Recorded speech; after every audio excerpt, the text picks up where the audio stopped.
Howdy Who fans, welcome to the Big Blue Box podcast. My name's Gary. My name's Adam. And we're at episode 134. 134. One day, I shall come back. Oh dear, we are in trouble, aren't we? I've reversed the polarity of the neutron flow, so the TARDIS should be free of the force field now. I have the advantage of being slightly ahead of you. Sometimes behind you, but normally ahead of you. But the trouble with time travel is, one never seems to find the time. Change, my dear. And it seems not a moment too soon. Unlimited rice pudding, etc., etc. A meteor storm that the sky above us was dancing with light. Purple, green, brilliant yellow, yes! I'm the doctor, by the way. What's your name? Rose. Nice to meet you, Rose. Run for your life. It's more like a big ball of wibbly-wobbly, timey-wimey stuff. Just remember who's standing in your way. Look at the eyebrows. These are attack eyebrows. You can take bottle tops off with these. Howdy do Who fans. Hope you've all had a cracking week and that you've managed to do something Doctor Who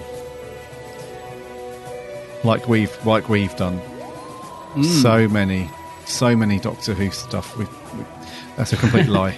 We've had well, I don't know about you, mate. I've had a really quiet week, Who-wise. Yeah, pretty much. Yeah. It's one of those weeks where it's right. I'm going to do this. I'm going to do that. I'm going to get this sorted out. I'm going to watch this. I'm going to watch that.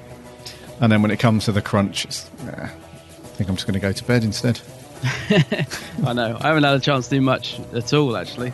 I've been sifting through a lot of Doctor Who stuff though, because we've had this building work done, and I've had to clear out the loft. So I found loads of toys up there, loads of Daleks up there. There's a whole Dalek invasion going on in our loft.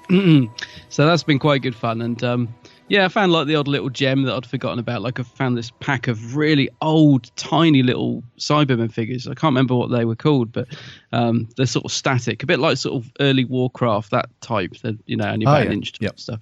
Found a whole pack of them, which I had when I was about 13. So nice. I found a couple of little gems up there.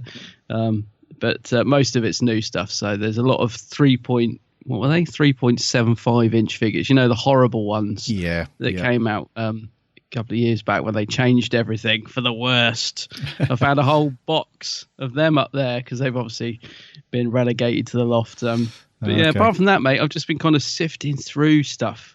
And trying to hide anything new that comes through the door because I'm supposed to be sort of decluttering. So, like you, I've been waiting for the Series 1 Steelbook to arrive, thinking, come on, I need to get that in the collection before it's spotted by the other half. Like, no, we're getting rid of stuff, not buying stuff.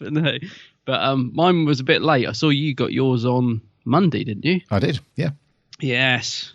And I saw a lot of people got on Saturday. I was flicking through the old Facebook and Twitter and was seeing loads of pictures of people who'd got it on at the weekend. And I was like, oh, God, it looks so good. Where's mine? When's it coming? And then you got yours on Monday and you posted a pic on the Instagram. And I was like, oh, it looks good. Where's mine? Is it coming? And it did arrive yesterday. So not too bad. That's the Tuesday for the benefit of our listeners. So not too bad. Only a day after release. And I think we can both agree it's absolutely gorgeous, isn't it? It's beautiful. Yeah. It's the artwork that makes it for me with these steelbooks because before this I wasn't really fussed about steelbooks, to be honest with you. I wasn't really into the whole collecting thing. I always thought why are people going nuts over steelbooks? It's exactly the same discs most of the time. Inside it's just the case, but that's the whole point. So if you get a really nice case with the artwork, and it really, I think I was really sold on the Spearhead from Space. Oh, I still think that's the best one, actually. I mean, these two together. Yeah. So when I got that one, and I thought, wow, this just looks beautiful. So I think, and I'm gutted that I didn't get the Series 9 Steelbook. Yeah, I'm gutted I didn't buy two of them because I didn't realise how limited that was going to be. And I'm not one of these people to buy things just to sell for, like people sell them for ridiculous prices. I'm not that type of person. But somebody offered me a very nice sum of money just for the outer card this week. Oh, really? I was like, how much? I don't know if I should say really, because basically, and I was like, well, I've only got the one, and I wouldn't sell it anyway because it's a nice deal. But yeah, they go for really silly money because they were very limited, and I don't think people. I mean, I certainly didn't know when they when it first popped up for pre-order, I just assumed it'd be like that. Have you ever seen the Series 5? Well, it's a kind of you can kind of call it a steelbook if you like. I've got it. Like yeah. Or is it no? Is it the silver one? Crack. It's the crack from the Series 5. Yeah, and I've got that because I bought it when I got it signed by Matt Smith because they were doing a signing in HMV. So I've got this steelbook, which quite frankly is really bland, but it looks all right because it's signed by Karen and Matt. But I don't know if I would really call that a steelbook, but technically it is. But yeah, this Series 1 one that's just come out, the Eccleston series. I mean, you did an unboxing last night on Facebook, didn't you? Did a live vid of you unwrapping it, and it just is a stunning. I mean, it's just one of those things you'll have in your collection, and you won't sort of ever look back at it and think, "No, why did I buy that?" You'll always look at that and think, "That is a beauty. That's that awesome." Thing to have. Yeah. There are quite a few people asking as well about Series 2 onwards, whether they were going to have the steelbook treatment and so on. And I've just got to reply with my same answer to so many people that have asked, and that is, I honestly don't know. It's one of those things with the BBC, you could never sort of guarantee or rely on that sort of thing. So I would like to say, yes, the other ones will be coming in the limited edition steelbooks. I thought it would be based on, because they released the just the standard Blu-ray discs for those other series. I would assume that based on how well they've done, they would then go ahead and give it the whole steelbook thing.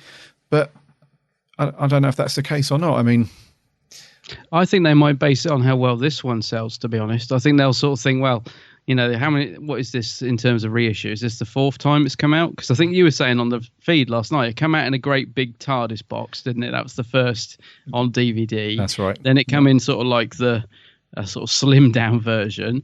Yeah. Then they released it as like just a normal DVD box sort of thing, I think, with the disc in, and then obviously we got the Blu-ray finally in the UK, and then we've got this issue, so it has come out quite a few times already. But I think they'll look and see how well has this steelbook sold, and I think it sold quite well. I think it was wasn't it in the top 5 pre-orders on Amazon? It might have even been number 1 for a week. I know it was definitely doing quite well when it was first announced. Yeah. So it's strange. I mean, I think Power of the Daleks has helped the whole Doctor Who steelbook thing as well. Yes, that's another good one. Yeah, because there was a huge buzz around that when that was announced, and I think that did really well. So I think there is definitely a market for certainly Doctor Who steelbooks. It's just, and I hope that the Beeb actually commit to it, because it'd be pretty crap if we got to say Series 3 and they just decided, no, we're not going to do any steelbooks anymore. You'd have like Series 4 and the specials just lonely, just sitting there on a shelf. Then you'd have Series 9, so you'd have 1 to 3, and then the rest you'd have in your collection would be bog standard Blu-ray, and then you'd have your 9. It wouldn't. Your OCD would just hate it, wouldn't it? Yes. I hope they do. I mean, here's a question for you though: Would you buy all of them, even the series that you're not really that keen on? Would you, if they were doing every one? Because presumably they'd be quite spaced out as well, so you'd have time to save up for them. So, let's say you've got series 1 to 4, all nice, and they're with these new covers, and you're thinking, oh, they look good. Yeah. And you're getting up to 5. Yeah, 5's a good series. Yeah. And then you get to series 6, and it's got a picture of River Song with an eye patch or something. Would you think, oh, I might leave that one? Or would you think, no, I've got to have it because, or would you just buy the ones you wanted? I don't know. I think it would be unfair to to slate the BBC about committing to put them all out and then you don't buy them. Yeah. So, so I think if they're going to put them out, and it also depends on the artwork as well, because that's like I said, that's for me the thing that does it for steelbooks for me. So I would say yes. I mean, it would be a tough handover of money for Series 6. Yeah. So yeah, I don't know. The other thing as well is these things really are. If you don't get it, it's very difficult to get it later. Like we were saying with Series 9, if you missed out on the steelbook like I did, the only way for me to get it is to sort of keep my eye on eBay to see if there's one at a reasonable price. But I think they go for quite, silly money in terms They're of about a steelbook. 90 quid upwards, or maybe even more. Yeah, they did. The Series 9 Steelbook, it sells for a lot of money. Yeah. Which is just, crazy. Yeah, so that would be the thing for me, is if I didn't get it, it'd be very difficult to then get it later. If I could do it, but it'd mean, and I'm certainly not going to spend any more than what. How much was the Series 1? Was it 25 quid? Yeah. It was, came down to 25, didn't it? Yeah. Yeah, and I'm absolutely not paying any more than that for Series 6 or 7. So no way, can't imagine it. Yeah. I'll tell you what I do love about it, actually. Just one of the people brought this up in your live feed last night. They were saying, I like the fact it's in like a card sleeve, because a lot of the Steelbooks used to have this sort of piece of paper glued to the back of them, didn't they? So they'd have like all the special features and all that listed on a piece of card that was sort of had these 4 very sticky pads, glued to the back of the Steelbook. So they always looked lovely when they were sealed, and then you'd open them and you'd have to peel this card off and it'd leave glue all over the back of it, and you'd have to wipe that off, and then you'd have this bit of card that wouldn't fit inside, and that always bugged me about the Steelbooks. I think it looks so much better left sealed, but obviously I don't want to leave it sealed, because otherwise you want to open it up and enjoy it. But the good thing about the Spearhead one and this one is that they're in a sort of card pocket, and I think that's such a simple way of remedying that little, and they still look really nice when you've opened them, don't they? Doesn't sort of ruin the packaging. So as long as they continue doing that, because what's the other Doctor Who ones we've had? I don't think they've all done that. Power did, didn't it? I think Power had the pocket. It did. Yep. Yeah. So that's much better. Yeah. So hopefully they'll do them in them if they do them. Yeah. The other question popped up last night as well on the live stream about the TV movie, and if that would get the Steelbook treatment. And my answer to that one is I wouldn't buy it unless they did a proper remaster and a sort of a rescan into HD properly, because the Blu-ray is just an upscale from the DVD master for the TV movie. So if they rescanned it a decent res and done a remaster and did that as a Steelbook, then absolutely. But I think I might skip on the Steelbook if it was just another upscale. So I don't know. Depends how good the artwork is on it. I'd probably buy it, because I must admit I'm one of those fans that actually really enjoys the TV movie. So I'd probably buy it because I quite like it. As long as it had decent artwork, I think I'd give in and get it. I know what you mean about the upscale though, mate. It is. I suppose it's because you always think, well, how much more effort is it to actually do it properly? It's a cost thing, isn't it? So it is, yeah. I do know what you mean about that. Yeah, and it content from that time period can look really good as well. I mentioned. Well, look at Spearhead. Well, that was filmed on proper film stock, wasn't it? So yeah. I said last night that Spearhead could get a 4K release because there's more than enough resolution in that film stock to do a 4K if they really wanted to. But some of the stuff that was filmed around that time, if the one thing that keeps coming into my head when I think about the TV movie is Star Trek: The Next Generation. Yeah. If you look at that kind of that time period, American TV stuff, when you look at it when it was broadcast, it did look a bit fuzzy and a bit sort of blurry and soft. But if you look at the Blu-ray, but I think, have you got the Blu-ray box set of The Next Generation, or have you not? No, I've only got the original series. The original, I was going to say, because you're a Trekkie, aren't you? Yeah, but, sort of. But the Next Generation, the Blu-ray box set that they released of that was a decent transfer, and that looks really good on Blu-ray. I'm just thinking of the Prisoner series, actually, mate, which was done in the 60s. Gosh, that looks incredible on Blu-ray. I mean, that it would have been filmed. Yeah, I'm sure it's 60s. Yeah, I mean that looks incredible, and I'm thinking if they can do that with that TV series, and like you said, especially the American, because it's a different format, isn't it? Different lines or whatever. And the problem is sometimes when it gets upscaled, is it kind of almost enhances the defects a lot of the time. So you get like a sharper picture, but you also get to see all the faults in the picture as well. So it's a bit, I guess it's a difficult thing to get right, because all the sort of pixelation and hiss and fuzz shows up the more they sharpen it, doesn't it? That's right. So I guess it's difficult for them to get it right. But yeah, I don't know. I'd still buy it. I think I'd still buy it. I'd still buy the movie. I'd just have to have it. I think. Yeah, it's just a money thing. It's just the money for the studio to get it done. Talking of lovely things, something else you were showcasing last night, which caught my eye, which seems to have come out of nowhere, and like suddenly I've seen a few people posting pictures of this, and you've got it. Is this Vorp magazine? Oh, yeah. Now, what is this? Because I've never heard of this before, and you've got it, and my friend posted pictures of it, and it looks really nice. But where has this popped up from, and what is it?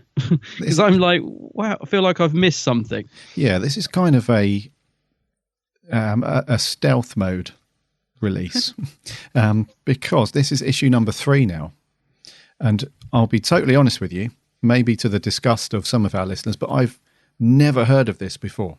Yeah, but nor have I. I just like, what is this? And it's essentially like a bumper sort of fan-made magazine, right? And I'm not going to lie to you, mate, it has got so much stuff in it. So you know when you flick through the Doctor Who magazine, and it's got maybe 5 or 6 pages of an article, then you get a couple of pages of ads, then you've got like a 1-page feature, then you got some. This has got like, I suppose it's the equivalent of buying like 5 issues of the Doctor Who magazine crammed into one thing, and it looks really thick. It's huge. It's like a graphic novel. Yeah, that's exactly what it's like.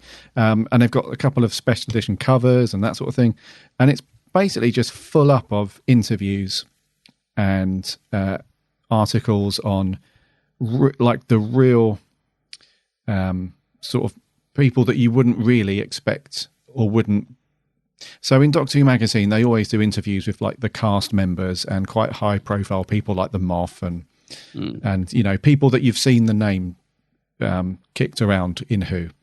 But this is full of people. I mean, they do interviews and articles on comic strips that appeared in a newspaper in 1960 odd. Oh, right. And they do an interview with like the artist that's done some of the work on like a comic strip, and now he's doing work on Rivers of London for Aronovich and stuff. Yeah. So yeah, it's just full of like, and it's also got comic strips that have been unreleased yet, and honestly, mate, and it's got a really good interview with Alan Moore. So if you're into comics and stuff, and you know anything about comics, and Alan Moore is one of the best comic writers, you know, in the past 20 years, and he goes into a lot of the work that he did on the Doctor Who stuff from back in the day. So it's really good, and I totally see where you're coming from, because before I saw a bunch of people tweet to say, "Oh, I've had my Vorp magazine delivered and it's beautiful and blah blah blah," and I'm like, "What is this? What is this magazine? What is this witchcraft?" When you were flicking through it on the live stream last night, my eyes were just getting bigger and bigger every time you went to. I was like, "What is this?" It's like some new, you know, glistening thing in the back. I was like, "Got to get it." But I mean, is this? So this is fan made, yeah? And you heard, is that where you heard about it? Twitter? Yes. Yeah. So I saw. I love there's a great picture of Tom Baker on the back. Gareth's just showing me. I mean, I've never even seen that picture before. No. It looks like possibly one that a fan's taken at a signing. Or it's a great picture. Yeah, and that's the thing about this. As I've only read like the first sort of 20, 25 pages, but already, like, there's just so much in here. What's the CD that comes with it? So the CD it's an audio story called The Mechanical Planet, which I've not listened to yet, but it's like a Big Finish style thing, but it's just made by different people. But I don't know if my OCD can start from issue 3, because when does it come out? Is it monthly, or is it just when they're ready to publish? Or well, here's the thing, I have no idea. So I went onto the website. Because I ordered it and thought, well, I don't know, I'll order it and see what it's like. And you do have to pay a little bit for it. So this was £15. But if you think about it, how much is Doctor Who magazine? Is it a £5? £5 now, yeah. Yeah. So this is basically just 2 issues worth of Who magazine, but you're getting like at least 5-6 issues worth of content. You know, equivalent. And I think the packaging's a £5. Well, I might just have to pop round and slip that in my little geek's handbag when I'm around your house. Hi, Gary. Just pop round for a cuppa. Yeah, you got that magazine. You turn around and your Sea Devil's missing. Your Harrop Sea Devil's missing. Where's that Sea Devil? Yeah. No, it does look good though. Yeah, and the audio CD. So there was a comic book or a comic book strip that was quite popular apparently in whatever magazine or newspaper, and one of the stories was called The Mechanical Planet.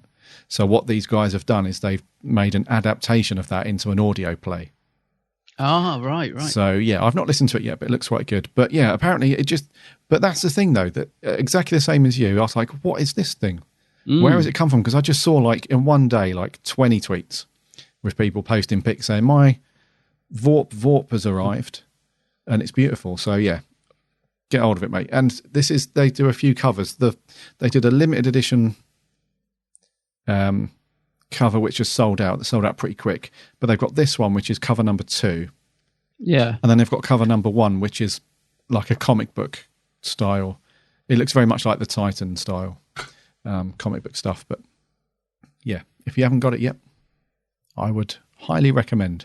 I must get it. Yes. But one last thing, and maybe somebody can help us out with this, is when I went onto the website I couldn't find any way to order any back issues. So I don't know how you get hold of issues 1 and 2. I really don't know. Maybe I'll reach out to those guys and see if they have any a way of ordering them, or might have to be good old Fleabay. I don't know, but yeah. Well, what did someone call it the other day? I loved it. I was tweeting about eBay and the ridiculous prices. Evil Bay. They said, "Oh, have you tried Evil Bay yet?" And I liked that. Evil Bay. Yeah. That's very true. Because the last time I sold anything on eBay, I thought, yes, I'm in the money.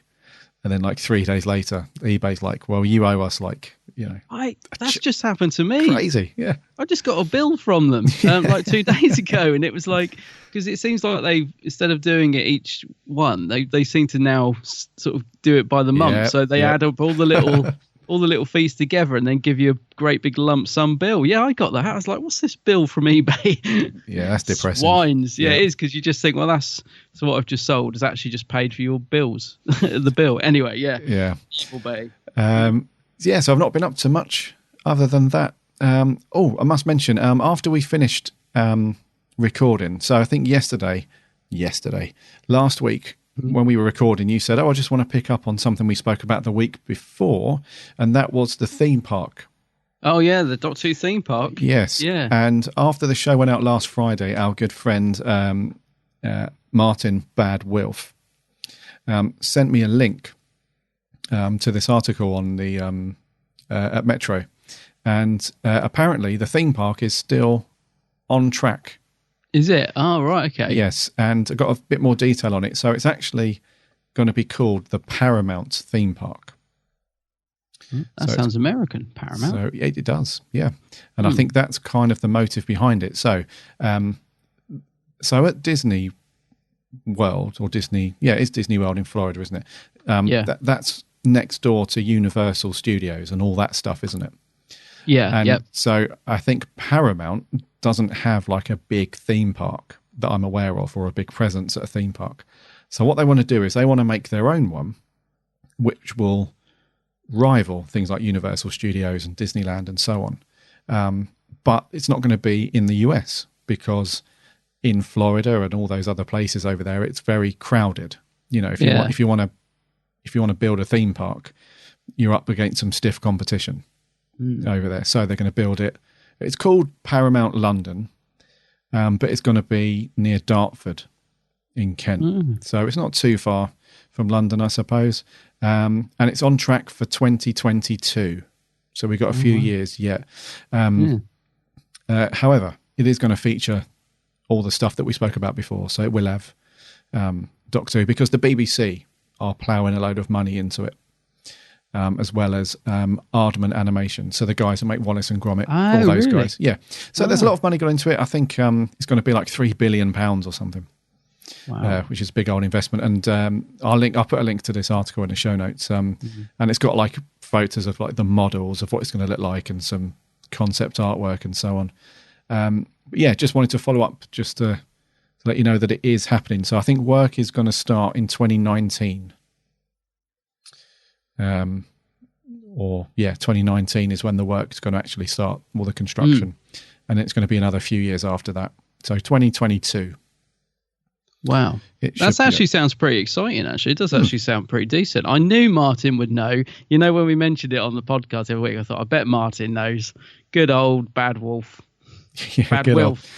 Sorry. Good old Bad Wolf. Yeah, he's got his fingers in some pies. He does. Yeah. Thanks, Martin. That's awesome. Yeah. And you can tell that it's kind of the wheels are in motion as well, because whenever you mention public transport, you know, that needs a lot of planning. So they're speaking to all the sort of the railway networks in the south to work out how they're going to get people in and out of the park from London and all that stuff. Okay. And there's also talk about doing as part of your, as part of like an enhanced or upgraded ticket, you can get a boat from the Thames in London, and that will take you there as well. So I don't know how that's going to work, but there we go. But yeah, 2022. 2022. Oh, we'll have flying cars by then. Yeah, you'll be hovering around. Yeah, we'll be hoverboards by then. We'll be floating over to it, no problem. Yeah, but it does look awesome. It does look really good. And the good thing is it's going to be here in the UK at last, something big, and based on the film and TV industry is going to be here. So that's good news. Excellent. That does sound good. Yeah. So thank you, Martin, for that. And I reckon we should land the TARDIS. Let's land the TARDIS. Do some news. Do a bit of news.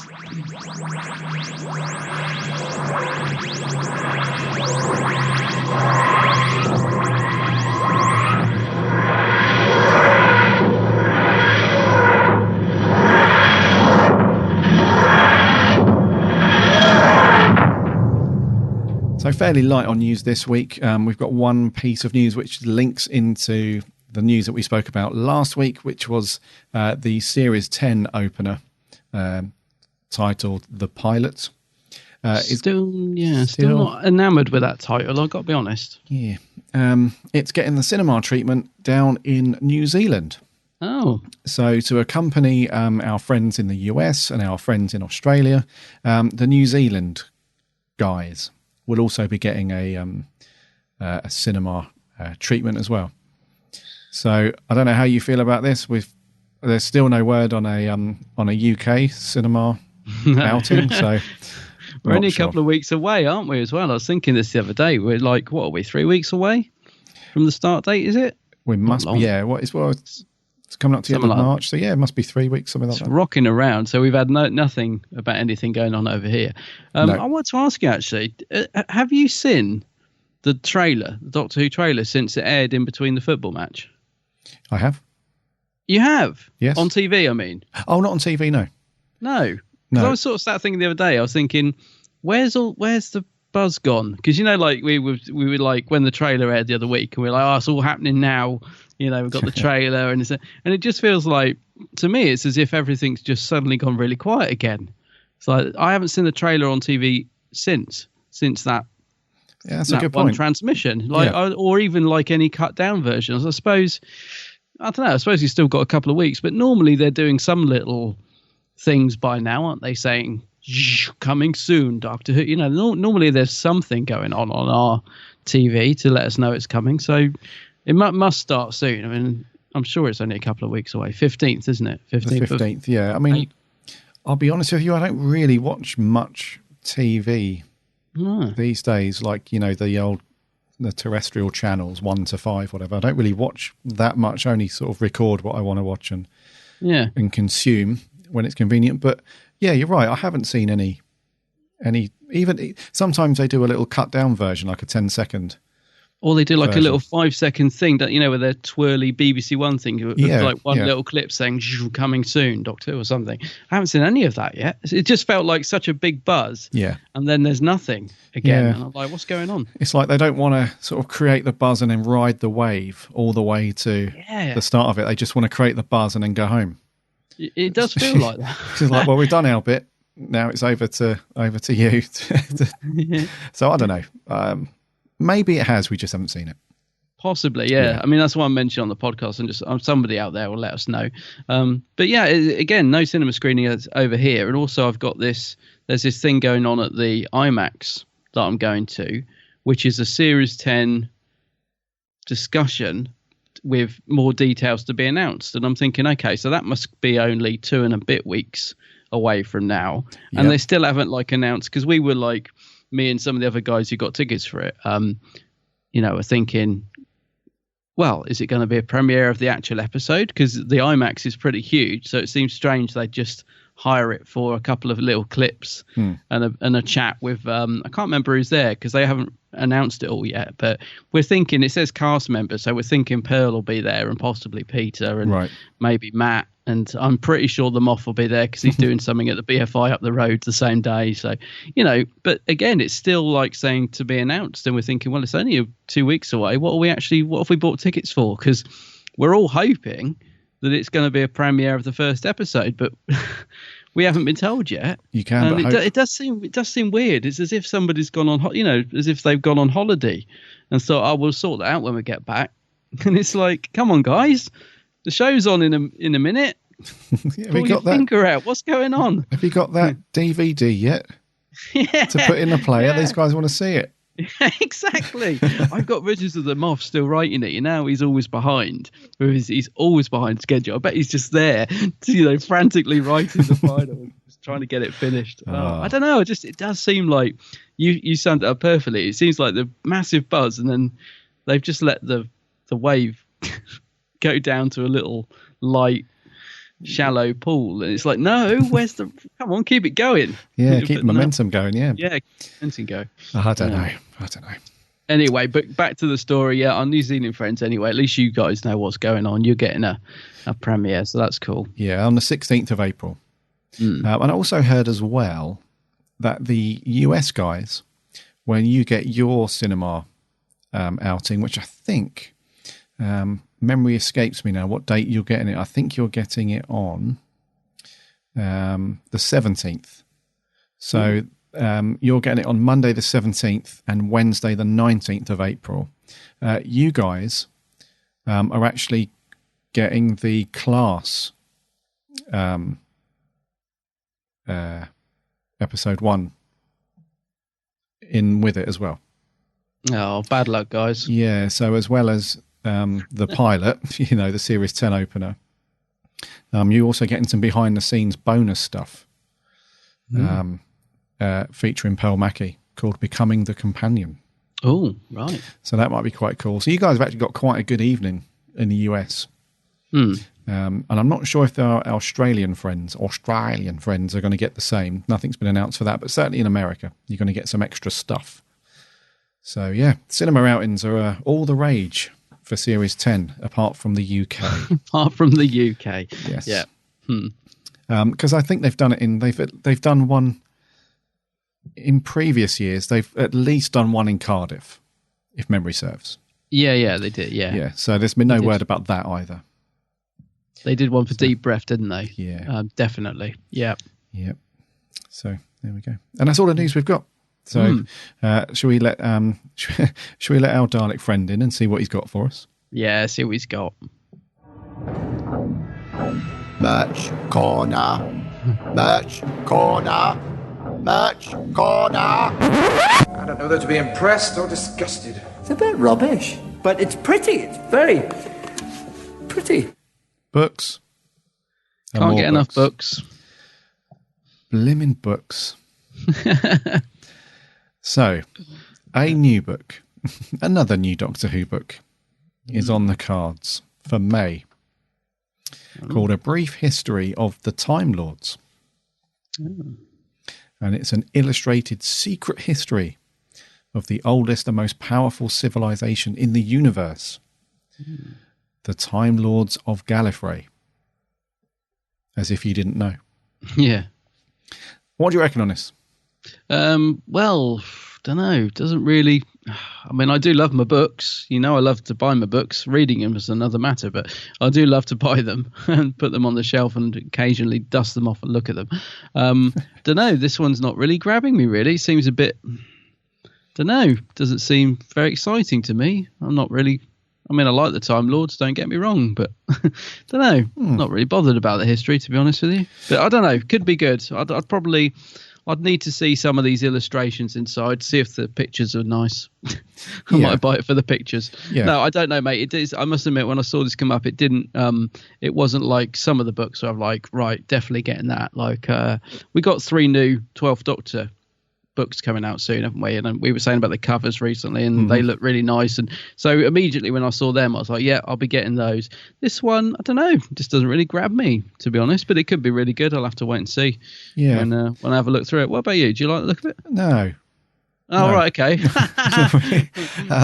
It's out in hardback first, and I'm never too sure with hardback books. I mean, the size. I mean, I don't know if it's going to be a fairly smallish thing, then I'm not sure, but you can get some decent sized hardback books, which go into a lot of detail. It depends on how big it is as well, and the price and so on.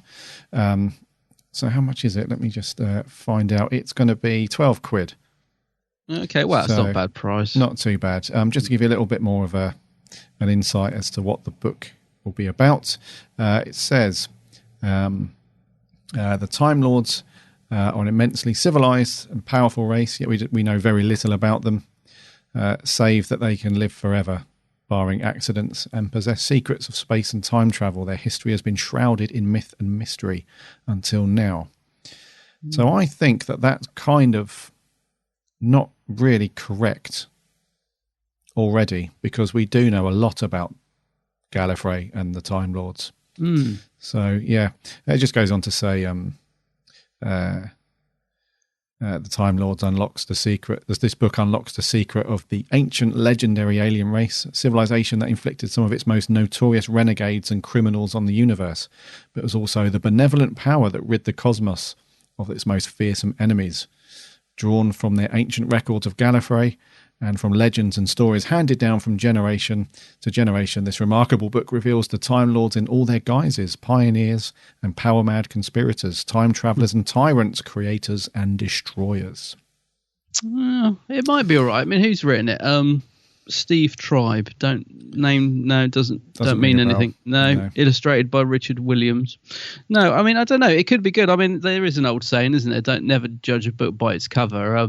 So who knows? It could be great. I'm thinking back to. Do you remember when that book? What was it called? Doctor Who Whoniverse, I think it was. Oh yeah. Yep. It had like a really bland cover, and it just had like, it was grey with the confession dial in the middle of it. That's right. And that was it. And it looked really boring. And I was like, oh dear. You know, let's talk about scraping the bottom of the barrel. And actually, it turned out to be a really beautiful book. I mean, it was ages. It came out, and I didn't even think twice. You know, I didn't think about buying it at all. And then I picked it up in an actual bookshop when I could actually physically look through it, and was amazed. I was like, this book's beautiful. Why did I not even consider it? So I don't know. Maybe this will be the same. I'm thinking Who Graphica as well. Do you remember when that? Oh, that's was cool. That we were like, it's a great little book. But again, when it was announced, we were like, oh dear. But I don't know. This one's not grabbing me. But maybe it'll be a Who Graphica and be really good when we see it. But I don't know. Not that bothered by it at the minute. But we'll see. So if you are bothered by it, it's out in May. You said the 18th of May it's scheduled for. Yes. And it's it's not too expensive. So yeah. But maybe moving on to the other merch news, maybe you'd rather save your money and buy yourself some nice ceramic plates. Oh, God. Because our friends at Hot Topic, which are an American company, are releasing some 8-inch ceramic plates. So you get a set of 4, and they feature, it says they're perfect for hosting a dinner party. Can you imagine serving these? It features the design of the exploding TARDIS from, it's Vincent and the Doctor, isn't it? Or is it, no? Is it Vincent and the Doctor, or is it the one where River scrolls out the picture of the TARDIS, all the flames? And you guys out there will know what I'm talking about. It's the exploding TARDIS in the Van Gogh style. Yes.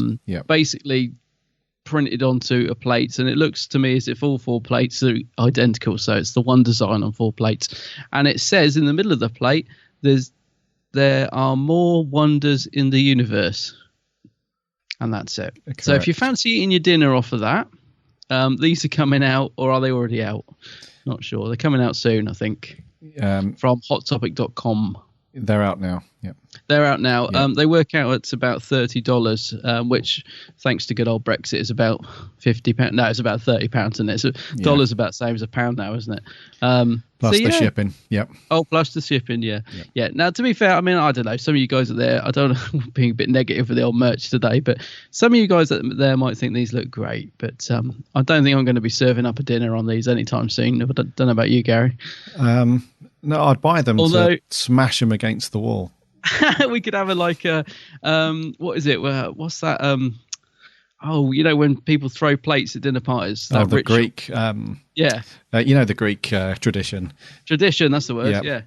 Yeah. Maybe we'll do that. I'll have a nice bottle of red wine, have a meal, and then get the music going. A bit of Paddy Kingsland or Tristan Carey. Hey, start smashing these on the floor. That'd be fun.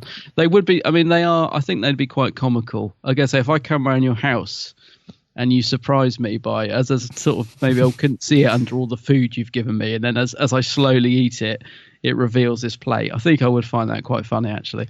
Yeah. So, yeah. They do look bloody awful, though. Let's not beat around the bush. They look bloody awful, and the font's horrible, and it's just not a nice design. They don't look like official. These are officially licensed as well, are they? Don't look it. No.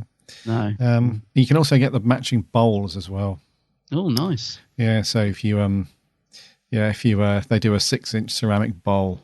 Yeah. The outside doesn't look too bad. It's just in the standard sort of TARDIS blue colour with the logo, and then it's got some rubbish written on the outside, but it's got the same pattern on the inside. It's just they don't look very good at all. No, I should have checked with you before we did before we recorded this, just to make sure you hadn't bought them. Imagine if I'd have just slayed them into the ground like that, and you were just like behind you, you're just about to reveal you've bought the whole set, just like slowly pushing them away from the picture, out of shot. Yeah, and also just to confirm, these come in 2 different sizes, the plates anyway. So you can get the 8-inch plate, or you can get the 10-inch version. So the 8-inch plate is like more of a, I don't know what you'd use it for. And then you got the 10-inch version, which is a proper dinner plate size, I suppose. It's a little bit more. It's like just under $40 for the 10-inch set. That just reminds me of Alan Partridge having the 12-inch plate or whatever. He's like, I've got this one sussed. Oh, got the big plate. When he's living at the Travel Lodge, whatever it is. Yep. Getting his most out of the buffet. Yeah, I prefer a 10-inch plate myself, Lynn. So, yes, if you want to adorn your kitchen and dinner parties with some Who, then, it's probably worth buying some paper plates and drawing your own stuff on with Sharpies or something. You get a better reaction, I think. Some crayons. And that's going to do for merch. Yeah. I reckon we should move on to our review this week. So, Adam, what are we going to be reviewing this week on the show? That's really good. And you've got the eyebrows as well, which is excellent. Well, it can only be the 4th Doctor story, The Sunmakers. Where are we? We're still in the solar system. The 9th planet. Pluto's a lifeless rock. It is like Earth. It's all wrong. It shouldn't be like Earth.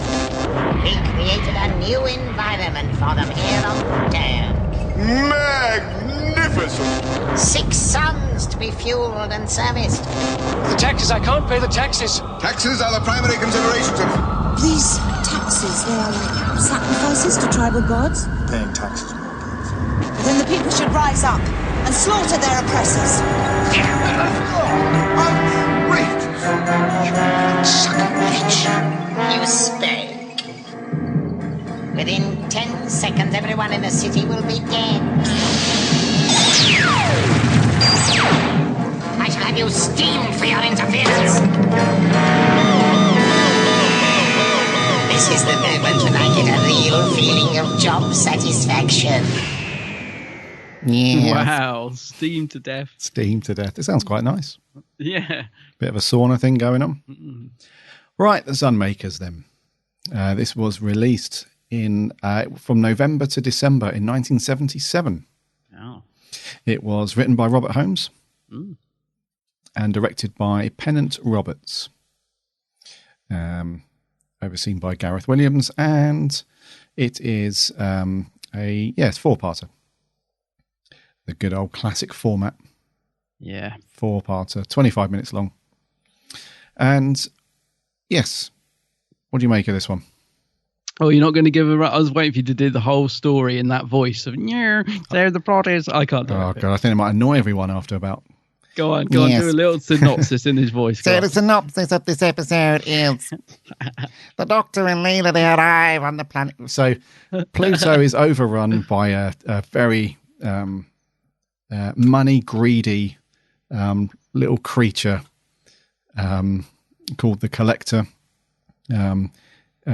He, by way of the company, quote unquote, praise be the company, has basically created and maintains these false suns that orbits Pluto, and only a select few people of the planet are allowed to bask in such glory. The rest of the planet is basically under oppression, where they work for little to no money, paying exorbitant tax rates. And it all sort of culminates in the people uprising, going in for a big old revolution. The Doctor and Leela are helping at various points. And the evil corporation, the evil company gets overthrown towards the end, and everyone's happy. Literally overthrown. There was one scene in this where I was thinking, I really, really wish I was watching this with Gary right now, and I bet you know which one it is. Where I was absolutely laughing. I bet hard. you were absolutely cracking up, weren't you? When he gets thrown off the roof. I would love to have been. I'd love to have seen you at that point. I knew it. I bet Gary is killing himself right now. It's unbelievable. I knew it. I knew you'd be laughing.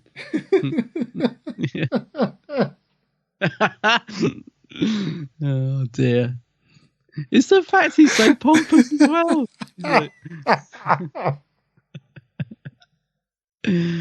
Yeah. Gary's gone. He's gone, ladies and gentlemen. I knew you'd love that scene.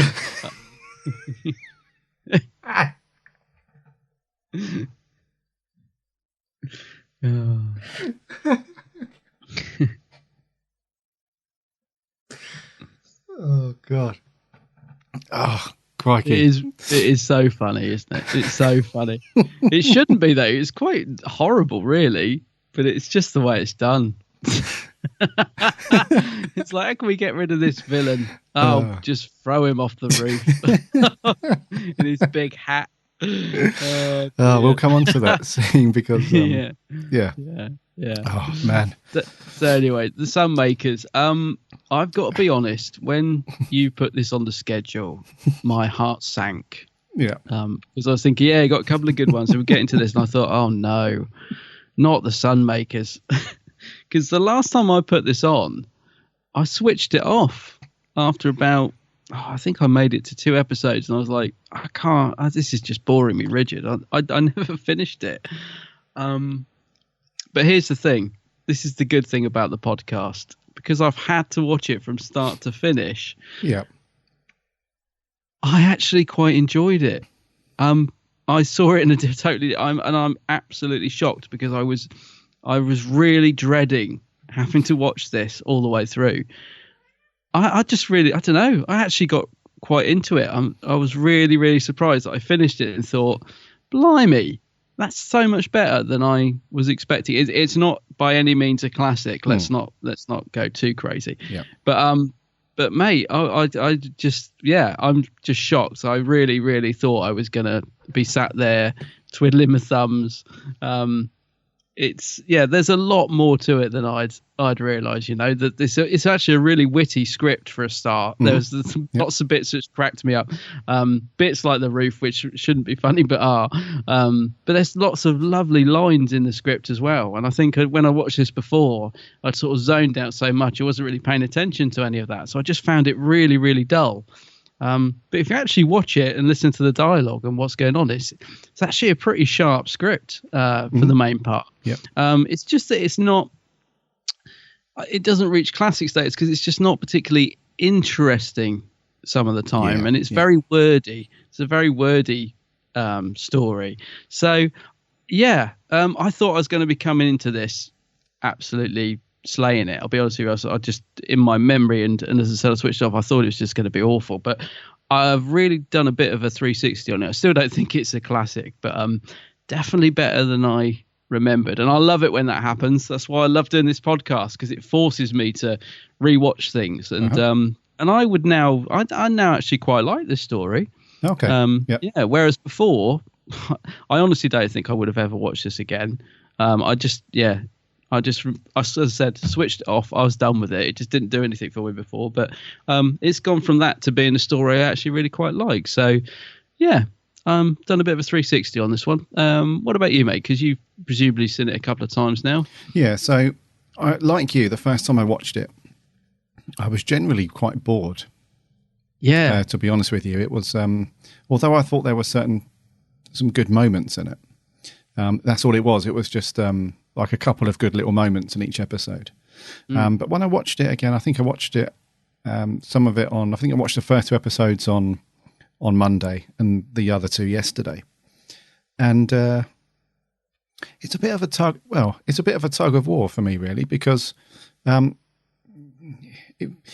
it's got, like you said, it's got a really good script. The script is quite sharp and it's quite clever, and you sort of get pulled into it, and then it sort of the momentum stops and it sort of slows down, and it gets a little bit. As soon as you think to yourself, right, is this going to start dragging on now? Something else happens and it pulls you in again, and then it slows down again. So I found it. Don't get me wrong, I enjoyed it a lot more on this watch. It's the second time I've seen it, and I enjoyed it a lot more this time than I did when I watched it originally, like you. But yeah, there was just, I think it's because when you watch something, especially if you haven't seen anything in a while, and then you rewatch it, and then you start picking up on things that you think, did I miss that the first time, or did I just forget it was in there? So you kind of start picking up on all these little things as well that you may have missed the first time, or you just didn't see, or you've forgotten. So I like it when that happens. That's good. But you're absolutely right. If we weren't doing it on the podcast, it would probably just stay on the shelf until God knows when. I probably wouldn't reach for it. If I was thinking, I'm really in the mood for a bit of Tom Baker, what am I going to reach for? It probably wouldn't have been the Sunmakers. No, and I think I watched it in 2 episodes. So it's a 4-parter, and I watched 2 episodes on Monday and then 2 on Tuesday, and that was just right. I mean, I think I would have struggled to sat through all 4 in one sitting. So it's quite nice to break it up over 2 evenings, and it worked really well. I think, that's the thing. It's not one I've ever really reached for. The last time when I bought it, when it came out, I bought it and I watched it with the commentary, because I was first. I didn't actually watch the story. That might sound a bit strange, but I watched it with the commentary, and that was quite enjoyable. I think, but it didn't. I could see the story wasn't grabbing me. And then one day, a bit like you just said, you go to the Doctor Who shelf, you're looking, which story haven't I watched for a while? And I looked at the Sunmakers and I was like, well, I haven't watched that for a while and don't really remember much about it. I'll give it a go. Let's give that, because sometimes you reach for your favourites, so sometimes you'll go up and think, come on, let's have a bit of Pyramids of Mars. I'm in the mood for that. But I was that day looking for something that I hadn't watched quite a few times. So let's give that one a go. See what it's like. And I do remember getting sort of halfway through and just giving up on it, thinking, I'm not in the mood for this. It's boring.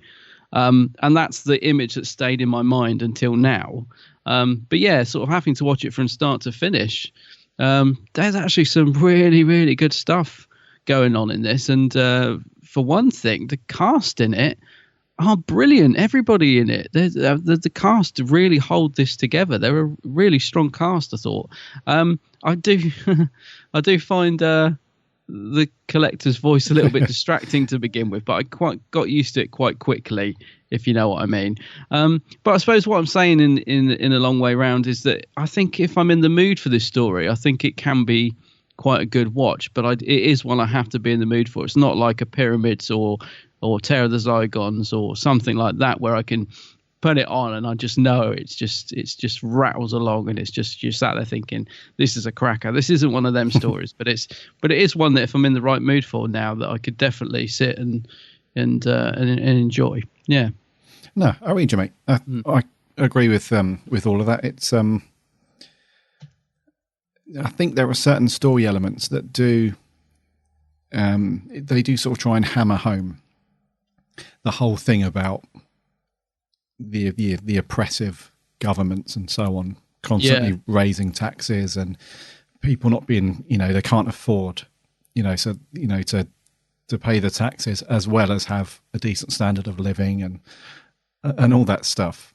And it does really, in every episode, it just really goes through that, so it really wants the viewer to recognize that, yes, we've sort of written this, we've written this story, or wrote this story in a way that we're unhappy about paying taxes at the moment.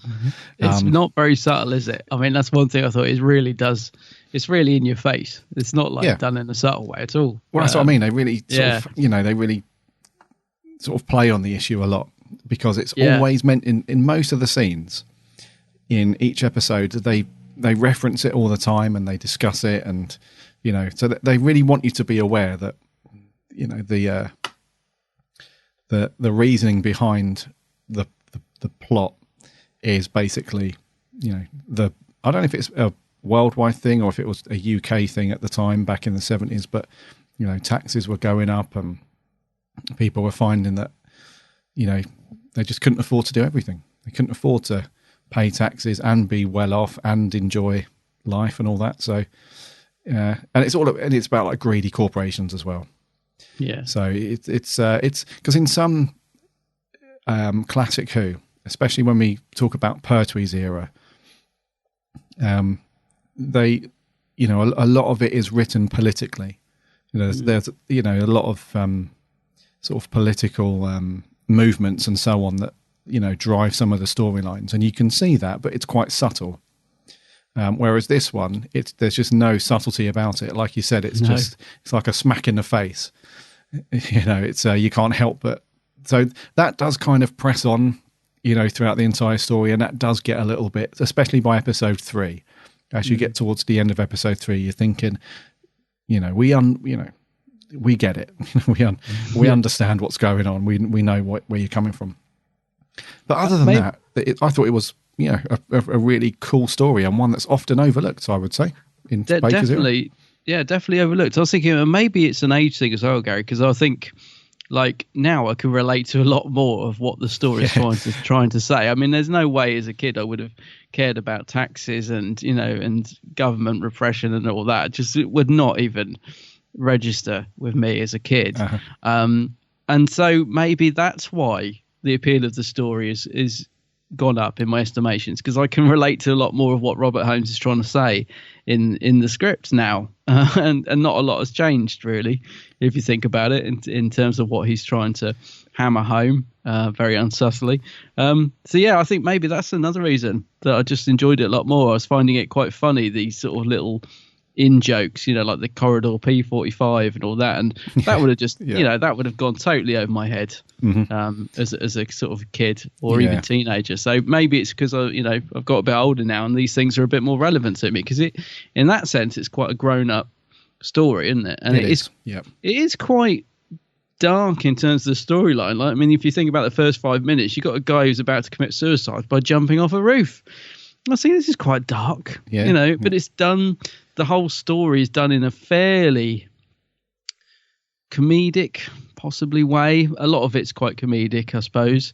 Like, the pompous guy and all that. It's all, when I say it's dark, I mean, it's just the undertones and actually what's going on that's dark. And it's not the actual performance itself. So, but yeah, I don't know. I think it is quite an adult Doctor Who episode in many ways in terms of the story. Absolutely. So maybe that's why I like it more now. Yeah, and I think you're absolutely right with that being an age thing. I think if you're a younger viewer watching this, I think you would understand the gist of the story, but it wouldn't be relatable in any way. No, you wouldn't think, like you said, you wouldn't think like, well, I don't care about taxes. I don't know enough about that stuff. I don't pay them, all that stuff. And I think allegory plays a big part in it as well. I think, as a mature or an adult viewer, the allegory is just, it's all over it. You can substitute some of the things in this for what was going on at the time and still going on today, like one for one. If you swap out the greedy corporation that the collector is all about. That's like the oil companies, I suppose, or the energy companies and all that stuff. And yeah, it's all over it. So yeah. Even the big Barclay card they've got as well. It's so unsubtle, isn't it? It's so funny. It's that giant Barclay card. Because again, I mean, I look at that and it makes you smile. Because I remember like my dad having that card with those colours on. I doubt they're probably not like that now, are they? Can you still get a Barclay card like that? Probably not. I don't think so. No, but I mean that's an age thing, isn't it? Because I look at that and it makes me laugh because I think, oh, my dad had that Barclay card, although it's supposed to be something else, isn't it? But it's so obviously a giant Barclay card that they used in the story. But yeah, just little bits like that just brought a smile to my face. As I say, I was just thinking, actually really quite enjoying this, going along with this. Yeah, and I liked all the guys in the underground, like the repressed guys hiding in the sewer, because we think they're the kind of bad guys to begin with, don't we? Because they're quite horrible. I mean, they're like one of them instantly orders the death of Leela, which is not very nice. And then he's brandishing a hot poker or something in the doctor's face and all that. I mean, they're not particularly pleasant, those guys, but they're interesting because they're because of who they are. They're actually sort of in a sense representing us, aren't they? Being repressed underground, and then they fight their way up to the top. So although they initially start off as quite unpleasant, you sort of get to see why they're like that in a sense, which is quite interesting, I thought. Yeah, you kind of perceive them more as just a gang, really, like a bunch of thugs who are, you don't want to conform. So they've sort of got this criminality that you initially think, they're just a bunch of criminals and all that. But it turns out, it's not, that's the only choice they've got. It's either you pay the taxes and you live poor and, you just put money in someone else's pocket, or you go underground. Yeah. And it smacks very much of there was a film out in the 90s, I think, called Demolition Man. Oh. If you've seen it with Stallone. Stallone, yeah. Yeah, this is really, they must have taken a lot of cues from this because it's very, very similar. Where it's like a sort of, I wouldn't say it's like a dictatorship in that film, but there's like one guy who's sort of ruling everything of that part of the world, and everyone just conforms to this way of life. And if you don't conform, then you go and live underground in the sewers. And it's pretty much the same as this. It's just that notion of, you suck it up and get on with it, or you bugger off. Yeah, I got to say, I haven't seen that film for years, but I remember it, so I know what you mean. I was going to say other things it reminded me of was like 1984. It's got a bit of that undertone as well, isn't it? Yeah. Like the very beginning where you've got the woman speaking on the wall. Because I think, again, it's strange how your opinion on stuff changes. Because like the first time I watched this, I was thinking, the sets are so bland and boring, and this production is terrible. And this time I'm watching it thinking, I quite like the barren sets because that's very 1984, and and I quite like the giant circuit boards which look so simple, but I think they're quite effective. And it's just strange how your opinion of stuff changes. I mean, I love, this won't surprise you, but I love the location work in it. Like the TARDIS on the roof looks so square and chunky, and I'm just like, I don't know what it is about that shot at the start. Yeah, but I'm just like, it just looks great. It's like, I don't know. It is a shame that it's not a sunny day because it's so clearly supposed to be, it's supposed to be really bright and sunny when they're outside, isn't it? And it's a really overcast. I think because I'm always expecting them to be like, the sun when they come out, and they can't really do that because it's just. Yeah, you can see it's bleak and drizzly. There's only so much you can do with lights as well, and that's a shame, I think, because that's quite an important part of the story. Really, is when they finally get to get on the roof. The guys who have been hiding in the sewers or whatever all these years. I think really we need a scene there where they're like, the sun. Yes, but we don't get it because there is no sun in the sky, unfortunately, when they filmed. So that's a real shame. I think nowadays they'd have totally. Well, they'd have just put CGI all over it, wouldn't they? Would have mended that within 2 seconds, so that wouldn't have been a problem. But back then, can't do. But I love the location work. Like inside, the corridors. I know we always get corridors in Doctor Who, but I think because of the way they're shot. So hats off to Pennant Roberts. you know, like when they're on the slowest escape buggy in the world, you know, that bit, you know, and they're in those corridors, and they're very simple, but again, it just really works in the whole barren tone of the actual episode. I thought, so I'm really liking the locations in this, and that must be the underground, like they must be deep in the underground for some of it as well, because those, you know, those other tunnels, that's like Camden, underneath the Camden Tube Station, I think.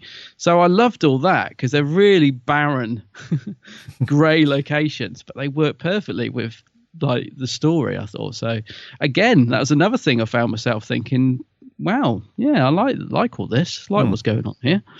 Yeah, I'm just really surprised.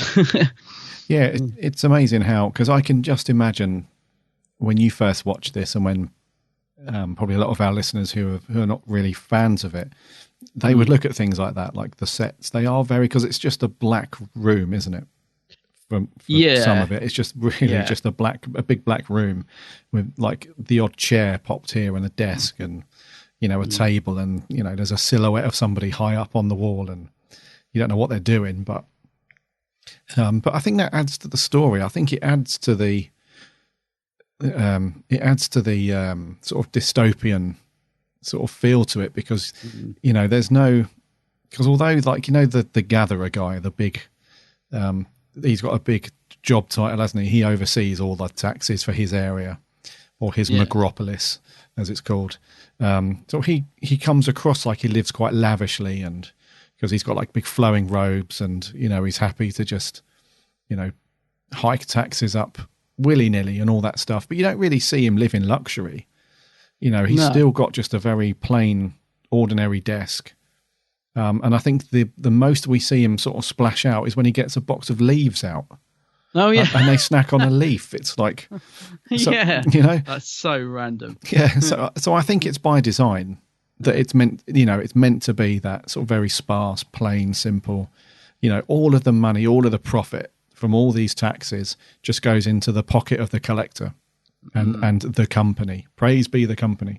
Yeah. And then literally everything else is just simple as it needs to be, you know, and, you know.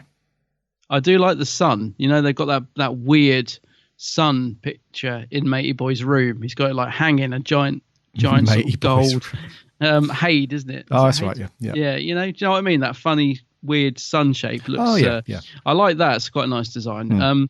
But the only thing that doesn't work very well for me in terms of the sets is, do you remember? You know, not many of our listeners are going to remember this, but some might. Do you remember a program called Chock-a-Block?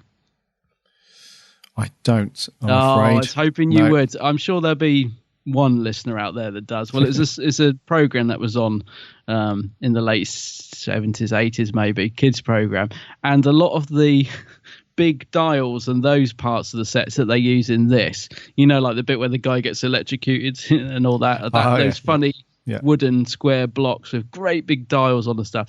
Every time they were sort of using one of them in the story, I just kept thinking of Chock-a-Block because it looks a lot like that. But unfortunately, if you haven't seen it, it won't mean anything. But yeah, it does. They look a lot like that, as if they've just reused Chock-a-Block for a lot of the rest of the scenery.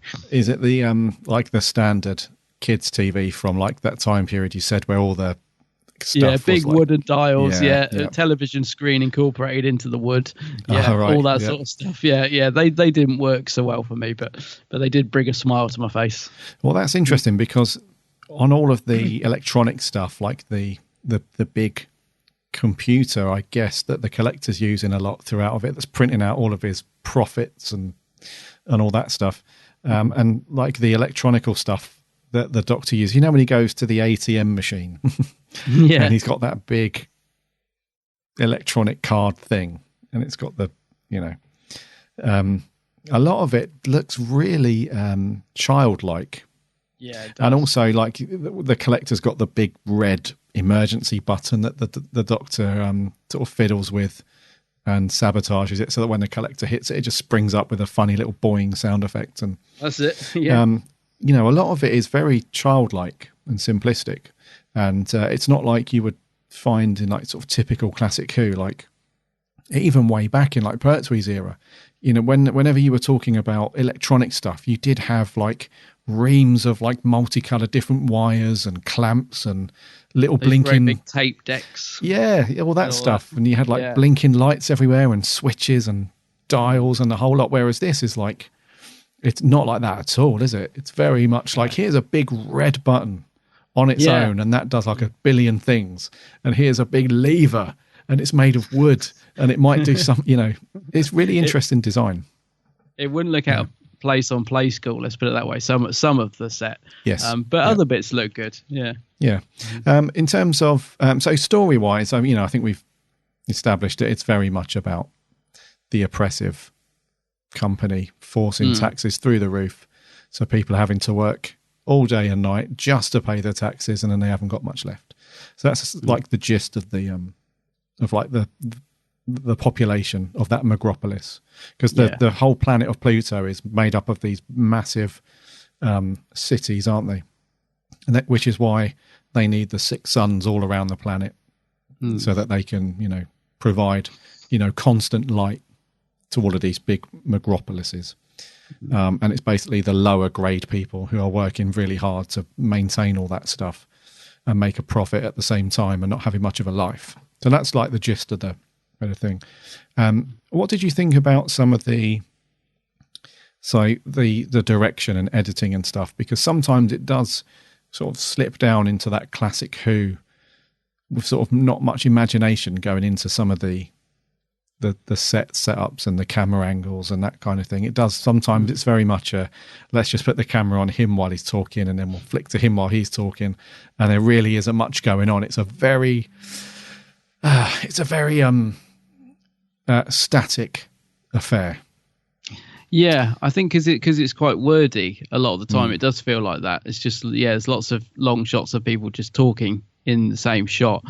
On the other hand, I did like some of Pennant Roberts' direction when he was doing stuff like, there were some really nice shots of K9.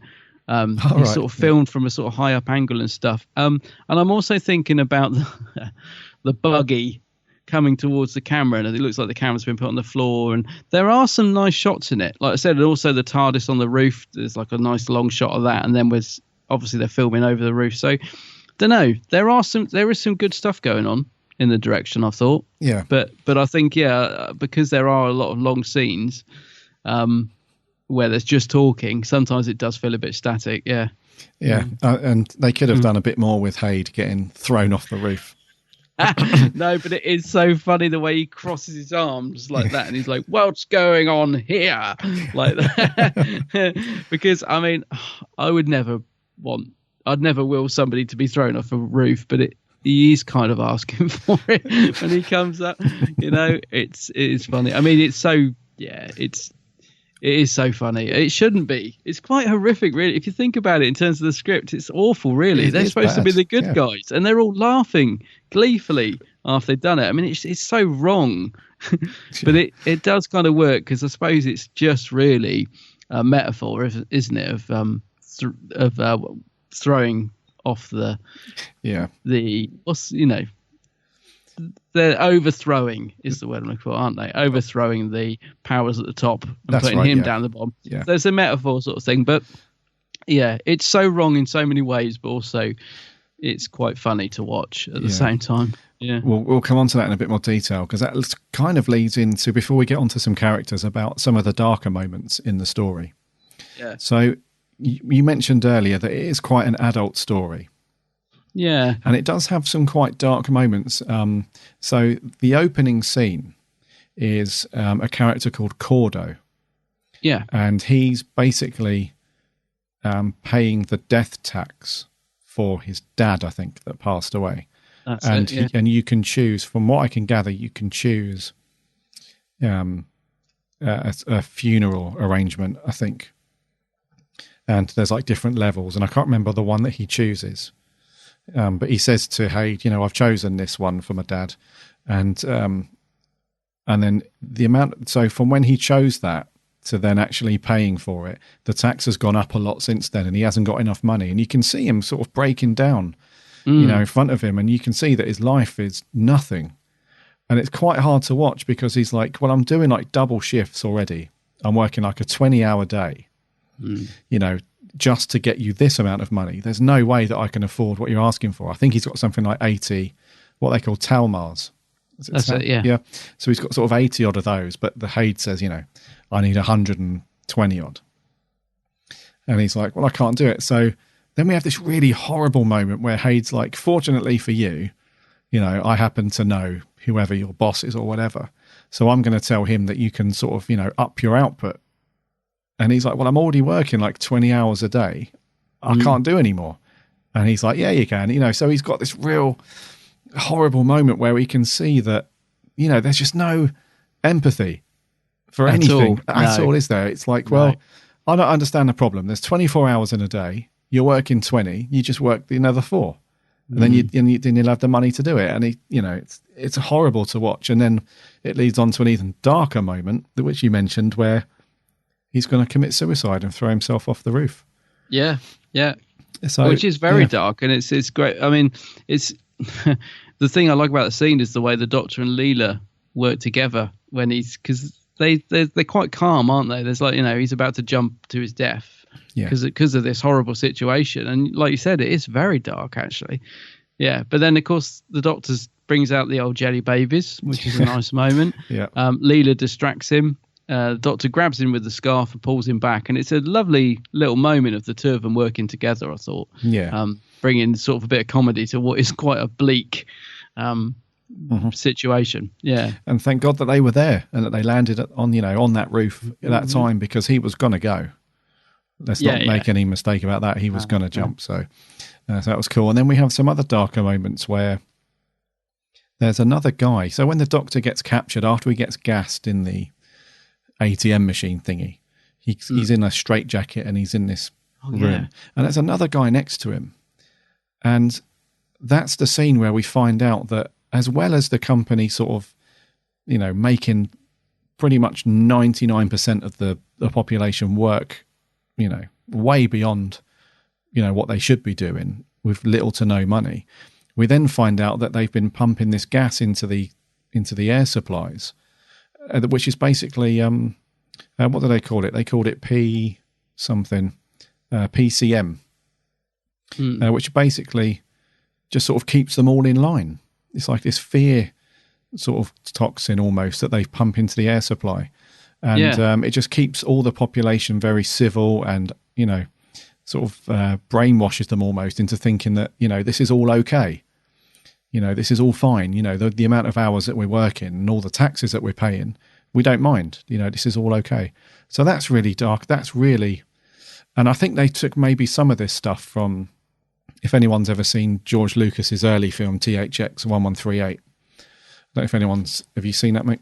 No, I don't know that one. It's a real, very similar story where the population has been, they take this drug every day and it keeps them in line and stops them from having emotions and all that sort of thing, and it's run by like a big oppressive thing. Yeah, so it smacks of that, and it works really well in this because they don't give this information to you up front. You just think, well, why haven't they revolted? Before this point, why haven't all of these people sort of made a stand and sort of overrun these people? Because if you think about it, all it is really is a little bald guy in a chair. And then these collectors who are sort of manage all the taxes on his behalf and so on. And there's not really much of a military presence. We have these guys in these blue arms. So you think to yourself, well, why haven't they taken action before and overthrown before? And it's not until you get to the scene where the guy says to the Doctor about, they developed this PCM thing. I can't remember what it stands for now, but the Doctor's like immediately disgusted. And he immediately clicks and he's like, right, now as with the viewer as well, we're like, right, now we know why, because they're sort of drug induced the whole time. So I found that part of it particularly dark as well. I thought, wow, that's really bad and a sad situation as well.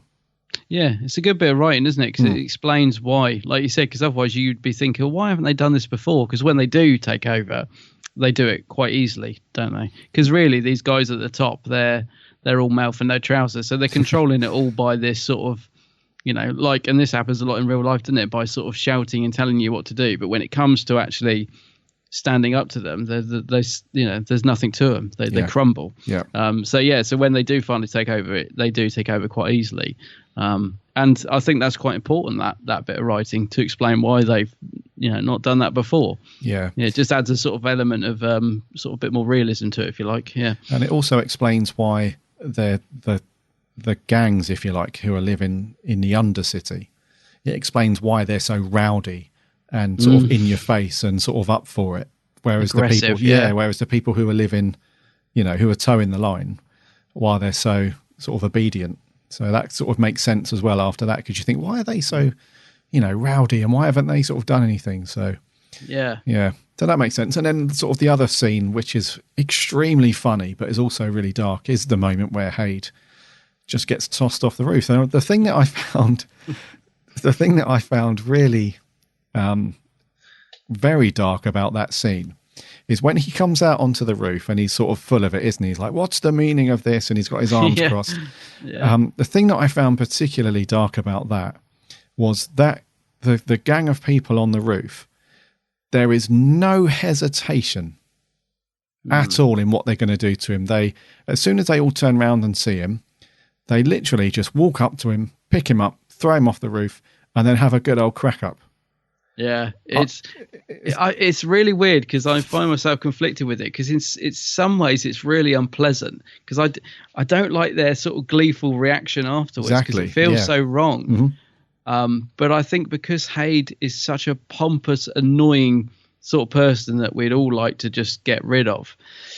Yeah, I'm really conflicted by it. And also because you see that, so clearly a dummy when he's thrown off that roof. It does make it more comical.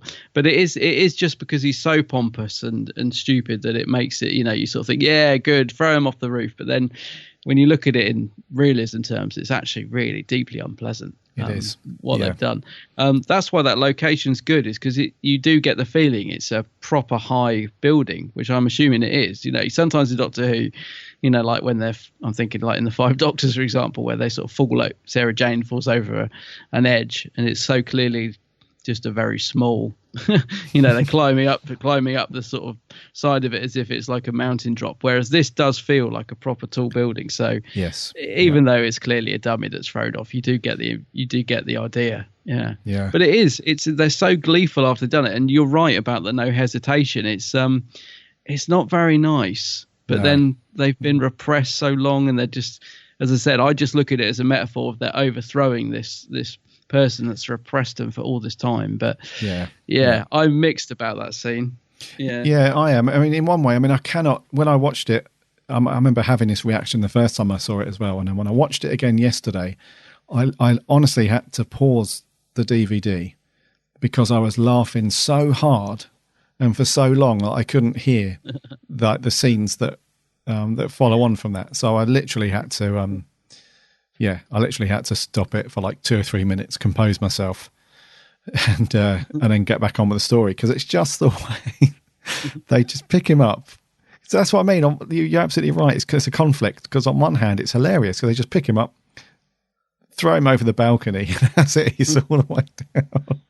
I'm really surprised that Gareth Roberts and Clayton Hickman haven't used that as one of their funny videos. When they sometimes overdub silly music onto stuff to make it comedy. Yeah. That's asking for it. That would be pure comedy gold with a bit of Goodies music put over it or something. But I suppose what's disturbing though is I'm assuming the Doctor's on the roof at that point, and we would normally expect him to step in with the moral high ground or something. Mm-hmm. But we don't really see the Doctor's reaction to it, which is good, because I think if we saw the Doctor condoning it, that might just push it to the wrong side even more. But we don't really see that. The next shot is just them getting in the TARDIS. So I don't know, but we're assuming the Doctor is on that roof at that point, and he doesn't do anything to stop them. No. Leela would be there telling him, yeah, go for it, because she's, she's the savage. But it does seem odd that the Doctor doesn't step in or do anything. Yeah. Or but they just kind of don't have him in the scene, and that's it. Yeah, I read you. So let's talk about some characters then. Yeah. Let's rattle through some of these. So we have Cordo. He's the first sort of proper character we see, along with Haid. So Cordo, he really finds his. He starts off very quiet and repressed. That opening scene with Haid, even though he completely disagrees with what's going on, he's just sort of got this, well, I can't afford it and I can't afford it. He just goes with it, even though he says like you're going to have to work, even more and all that. He just sort of goes for it and looks very disappointed and dismayed, which obviously leads him to his, almost an attempt at suicide. And but by the end, he's blasting guns off into the ceiling and cheering, and he's getting everyone going like, this is amazing, I feel great. So he really finds himself sort of 2/3 of the way through, and he just goes mad, and it gets to the point where they have to tell him to calm down. So the guy's like, no, we haven't won yet, this is just the doctor putting putting this out there, just calm down, because when he walks in and fires the cannon, they all sort of drop to the floor. And they tell him to calm down. So I like that transition for him. He goes from like repressed, into this bit of a leader almost. I liked Cordo. Yeah, the actor's Roy McCready. He actually drew me into the story very, very quickly, which is something that didn't happen on the first watch. I think because I was, when you watch this at review, you watch it more attentively. So I really liked his performance, because he does seem so downtrodden, and I felt really sorry for him in those first 5 minutes because his dad's died and he can't afford the bills, and so I immediately got on board with his character, and I thought he played him really well. Roy McCready, I thought he gave a really good performance as this sort of nervous, slightly broken, been worked to death, poor guy character. I thought he was really good. And again, like you said, a good transition as well of him sort of gradually, finding his sort of freedom, and he really does go for it by the end.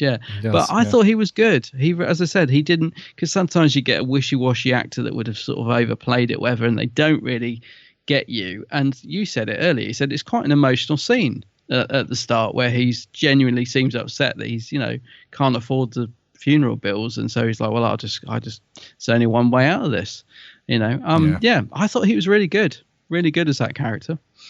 He was good. Believable Indeed. Let's talk about Haid and his assistant Marn. So Haid, he's a horrible character. He is horrible. I couldn't make up my mind because it's played by Richard Leach. Haid, I'm talking about. I couldn't make up my mind because he is a bit hammy in his performance, isn't he? He is a bit over the top.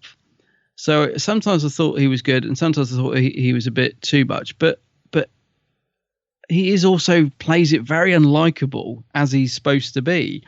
So I quite like his performance overall. It's very conflicting though, isn't it? Because he is over the top with it.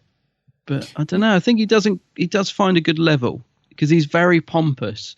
And I think he does that quite well. So I quite liked him overall, his performance in this. I thought he was good in terms of being somebody you just really don't like. Yeah, I would agree with that. I mean, there are times full of himself. Yeah, there are times when you think, is he proper hamming it up to the point where this is a bit? What's the guy who we always reference for hamming it up? Paul. David Collins. David Collins. Yeah, you do think to yourself, is he going a bit Collins? Is he getting to that point? But then he just reins it in a little bit, and then you think, it's actually pretty good. But I think he plays the part exactly how it was written. To be honest, I think that character's meant to be disliked and meant to be like this, just completely unaware of people's problems, and he doesn't care for people's issues. He doesn't care if you're working with no sleep. He'll still hike the tax up. He'll still do it as long as he's maintaining his standard of living and the collector or his boss is happy. He's happy just to be this real horrible person. So I think he's playing it exactly how it was written, and he does do a good performance a lot of the time. And even to the point where he's about to get thrown off the roof, he's still like got that sort of "you can't touch me" attitude, and he just strolls up and I liked him in it. And he even manages to, he does kind of pull off that costume. Not it's a ridiculous hat he's got on, but he doesn't look ridiculous, but he should. Do you know what I mean? I think because it fits his pompous personality, that costume. Yes. So I don't know. I think anybody else in that might have just thought, well, that's completely ruined any credibility this character had because he looks ridiculous. But he he carries it off, I think. Yeah. Yeah. So yeah, quite like him in this. Yeah. And then his assistant Marn, she sort of jumped ship towards the end. Yeah. Because I thought at times I was sort of really willing her to stand up to him and say, like, why are you treating people this way? But yeah, she kind of goes along with it, doesn't she, throughout most of the episode? And it's not until he gets thrown off the roof she's like, well, I'll join you guys then. It would have been better if she had stood up to him more because in terms of her performance, she's playing it quite straight, and I liked that. I thought she again, a good performance from the actress. What's her name? Yeah, Janina Scott. Janina Scott. Yeah. But I felt there was much more in there. Mm-hmm. Like you said, it would have been lovely to have seen her, because clearly she thinks he's a bit of a idiot, doesn't she? She's tolerating him. You get the impression. Yes. She's not really, a fan of him. But there would have been nice to see a bit more from her, because I thought scene she was in, I thought she was quite good. Again, quite sort of, playing the part quite straight and quite serious. Mm-hmm. In a kind of even in sort of ridiculous circumstances. So, yeah, but it would have been nice. Would have been nice to see a bit more from her. Yeah, I agree. Yes. And let's talk about the gang of thugs in the Undercity. So, led by a guy called Mandrel, played by William Simons. I only know him from when my mum used to watch Heartbeat years ago. Yeah. And I think he's been in quite a few other things since then. I think he was in Corrie for a while, and I think he was in Minder as well. I remember seeing him in Minder, but so he reminded me, do you remember there's a character in Caves of Androzani? One of them, the soldier, Marine guys with the beard. He's he's oh yeah I know what you mean. Yeah, he kind of reminded me of his character a lot. Yeah, a bit actually, or vice versa actually, because it was out afterwards. But that real sort of harsh, cocky, take charge. No one else is going to take charge, so I'm going to do it. And so I like that element of his performance. But with the same thing as with Marn, I really wanted him to be a bit more in your face and a bit, because he does give the Doctor a bit of stick, doesn't he? And he does give him a bit of a hard time, and he essentially kidnaps Leela. Yes, he does. Yeah. So, but I just wished that he was a bit more arrogant and a bit more in your face. I wanted a bit more from him, but he was still all right though. Still good. Yeah, he's a good actor actually. And he does play those parts particularly well, I thought. It's a good scene with Baker. The scene with him fighting with Leela was one of the points where I did think, oh, here we go, a typical Doctor Who fight. But thankfully it's very short, isn't it? Yeah. It does get cut short, which is good. But that was a bit of a not such a good moment in the series. But yeah, he's good. I thought I liked him as well. He definitely plays the part of this sort of aggressive, repressed, quite angry man. Yeah. But yeah, I like you. I always think of him as Ventress in Heartbeat. So as soon as he comes on the screen, I can hear the tune in my head. Did it? Crikey, I hate that. Yeah, no, I know. My dad used to love it. But but yeah, he's good in it. He is good in it. Yeah. And then we have like some other people who aren't sort of main characters, but they do throw their 2 cents in. So we have that. There's a couple, isn't there? There's a girl called Veet, and I think the guy's name is Gowdry.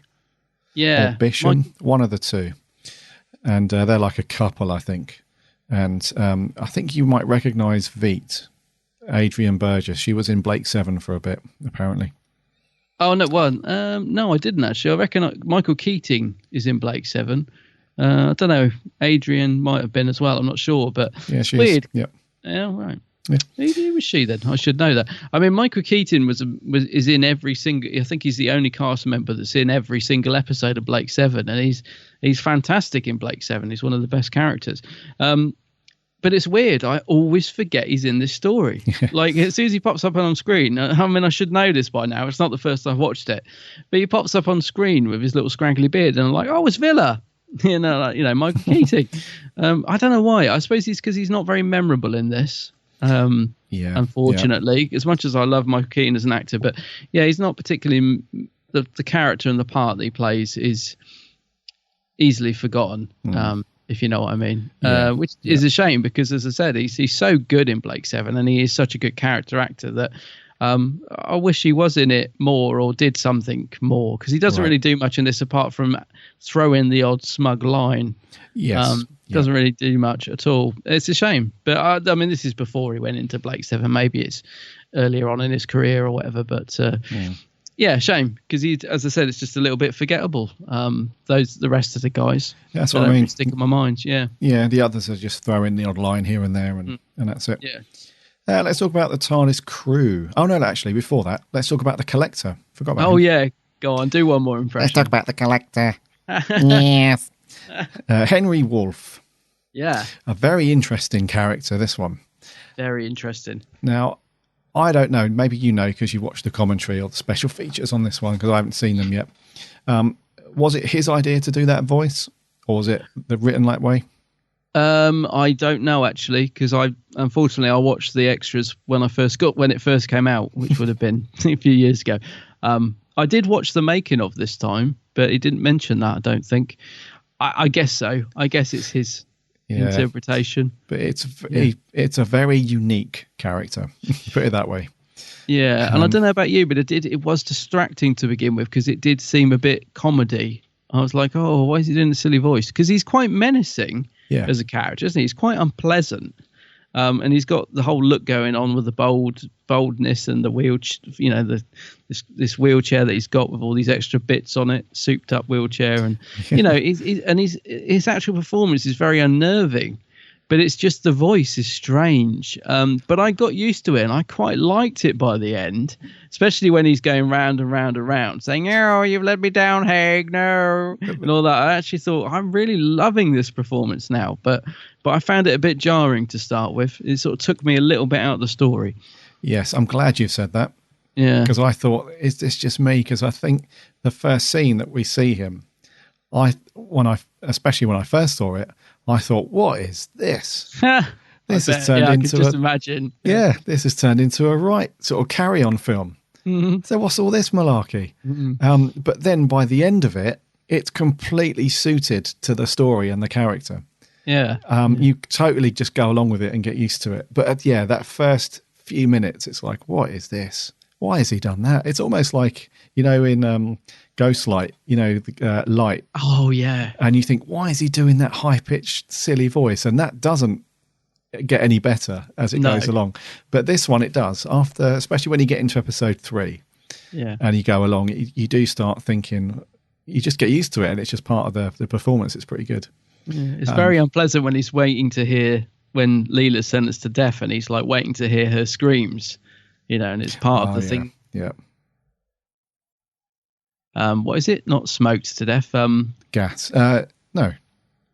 What is it? Steamed to death. Steamed. Yeah. He's like, oh, steamed. Where's the cries of pain and all that? I was thinking, it really does work quite well in those scenes. You're thinking, he's horrible. I bet you were laughing at his demise, though, when he goes down the toilet plug hole. Oh, yeah. I'm still not sure how I feel about that. Because not only that, as if that's not bad enough, he just disappears down the toilet. They then put a cork in it. It is just bizarre. Yeah. That bit, the way he gets caged, I suppose. But it's weird, isn't it? That bit. And funny and silly and just wow. It's just because it's a commode, that wheelchair, isn't it? It's actually a commode. It is, yeah. A toilet. Yeah, it's a toilet, yeah. So we've got this really evil guy dishing out nastiness from a toilet. It's bizarre. Yeah. And it was that was also a good reveal as well, because you assumed that he was just a human-like character, throughout the entire story. And it's not towards the end that the Doctor says he's a Usarian from the planet Usarius. Imaginatively titled. But and apparently he's like a little fungus thing. He's like a tiny little fungus, like seaweed-like thing. Yeah. And he was just sort of manifested into this human form. And it's really funny that the reason why he sort of starts to regress into his true form is because he just gets so wound up. It's not like something's triggered it, like he's been shot or he's injured or something. he looks at like the his giant computer thing that's always spitting out the paper with all the figures. I love the fact that he reads it so with his nose practically touching the paper as if he's so short-sighted. Just a lovely idea, that. Yeah. When he sees the readout and it says like, it must say something like profitability is going to be like negative and we're going to go bankrupt. That sort of wounds him up so much that causes the reaction of him to go like into the green little slimy thing. Yeah. And it is strange when they say the doctor's just very sort of nonchalant. Oh, just put the plug in, keep him in there. It's like, well, where does, what happens to the chair afterwards? Do they throw that off the roof? Oh, probably. What do they do with that? Yeah. Crikey. Knowing the state they'd wound himself into. Yeah. I bet he was off that roof. It is funny though. It's so funny. It's just the fact because again, there's got to be another metaphor there, hasn't it, of him disappearing down the toilet. It's just like, it's all in there really. It's all there. Yeah. But yeah, as a character, not too bad. But I think just sometimes his character, like the story at times, does suffer with unintentional comedy. But that's just classic Who sometimes, I suppose. Yeah, no, I quite liked him actually. I did like him. Yeah. TARDIS crew. One of your favourites is back. Old K9. Yeah. Mark 1. I really liked K9 in this. He's got more of a personality in this, hasn't he? He felt different to me. I really liked him in it as well. He's playing chess, and he's not being told what to do because the doctor tells him to stay, and he decides, I think I'll just go for a wander. And don't know how he gets down all them stairs, but anyway, a bit like the Daleks, he's got the same problem, hasn't he? But I really liked him in this. He just seems to have a bit more of a personality. It's as if they sort of cut that back a bit. He's not so robotic as later on, is he? Where he's just giving one word like affirmative answers. In this, he's almost having a good old chin wag. And I liked him. Yeah, I thought there were some really good interactions between K9 and the Doctor and Leela as well, because Leela's got a real soft spot for him. You can tell she's like looking after him, and the Doctor's really quite horrible to him because the Doctor just sees it literally as a tin dog. Yeah, and there's no sort of organicness to it. It literally is just a walking computer, so he can be as nasty as he likes to it, and that's it.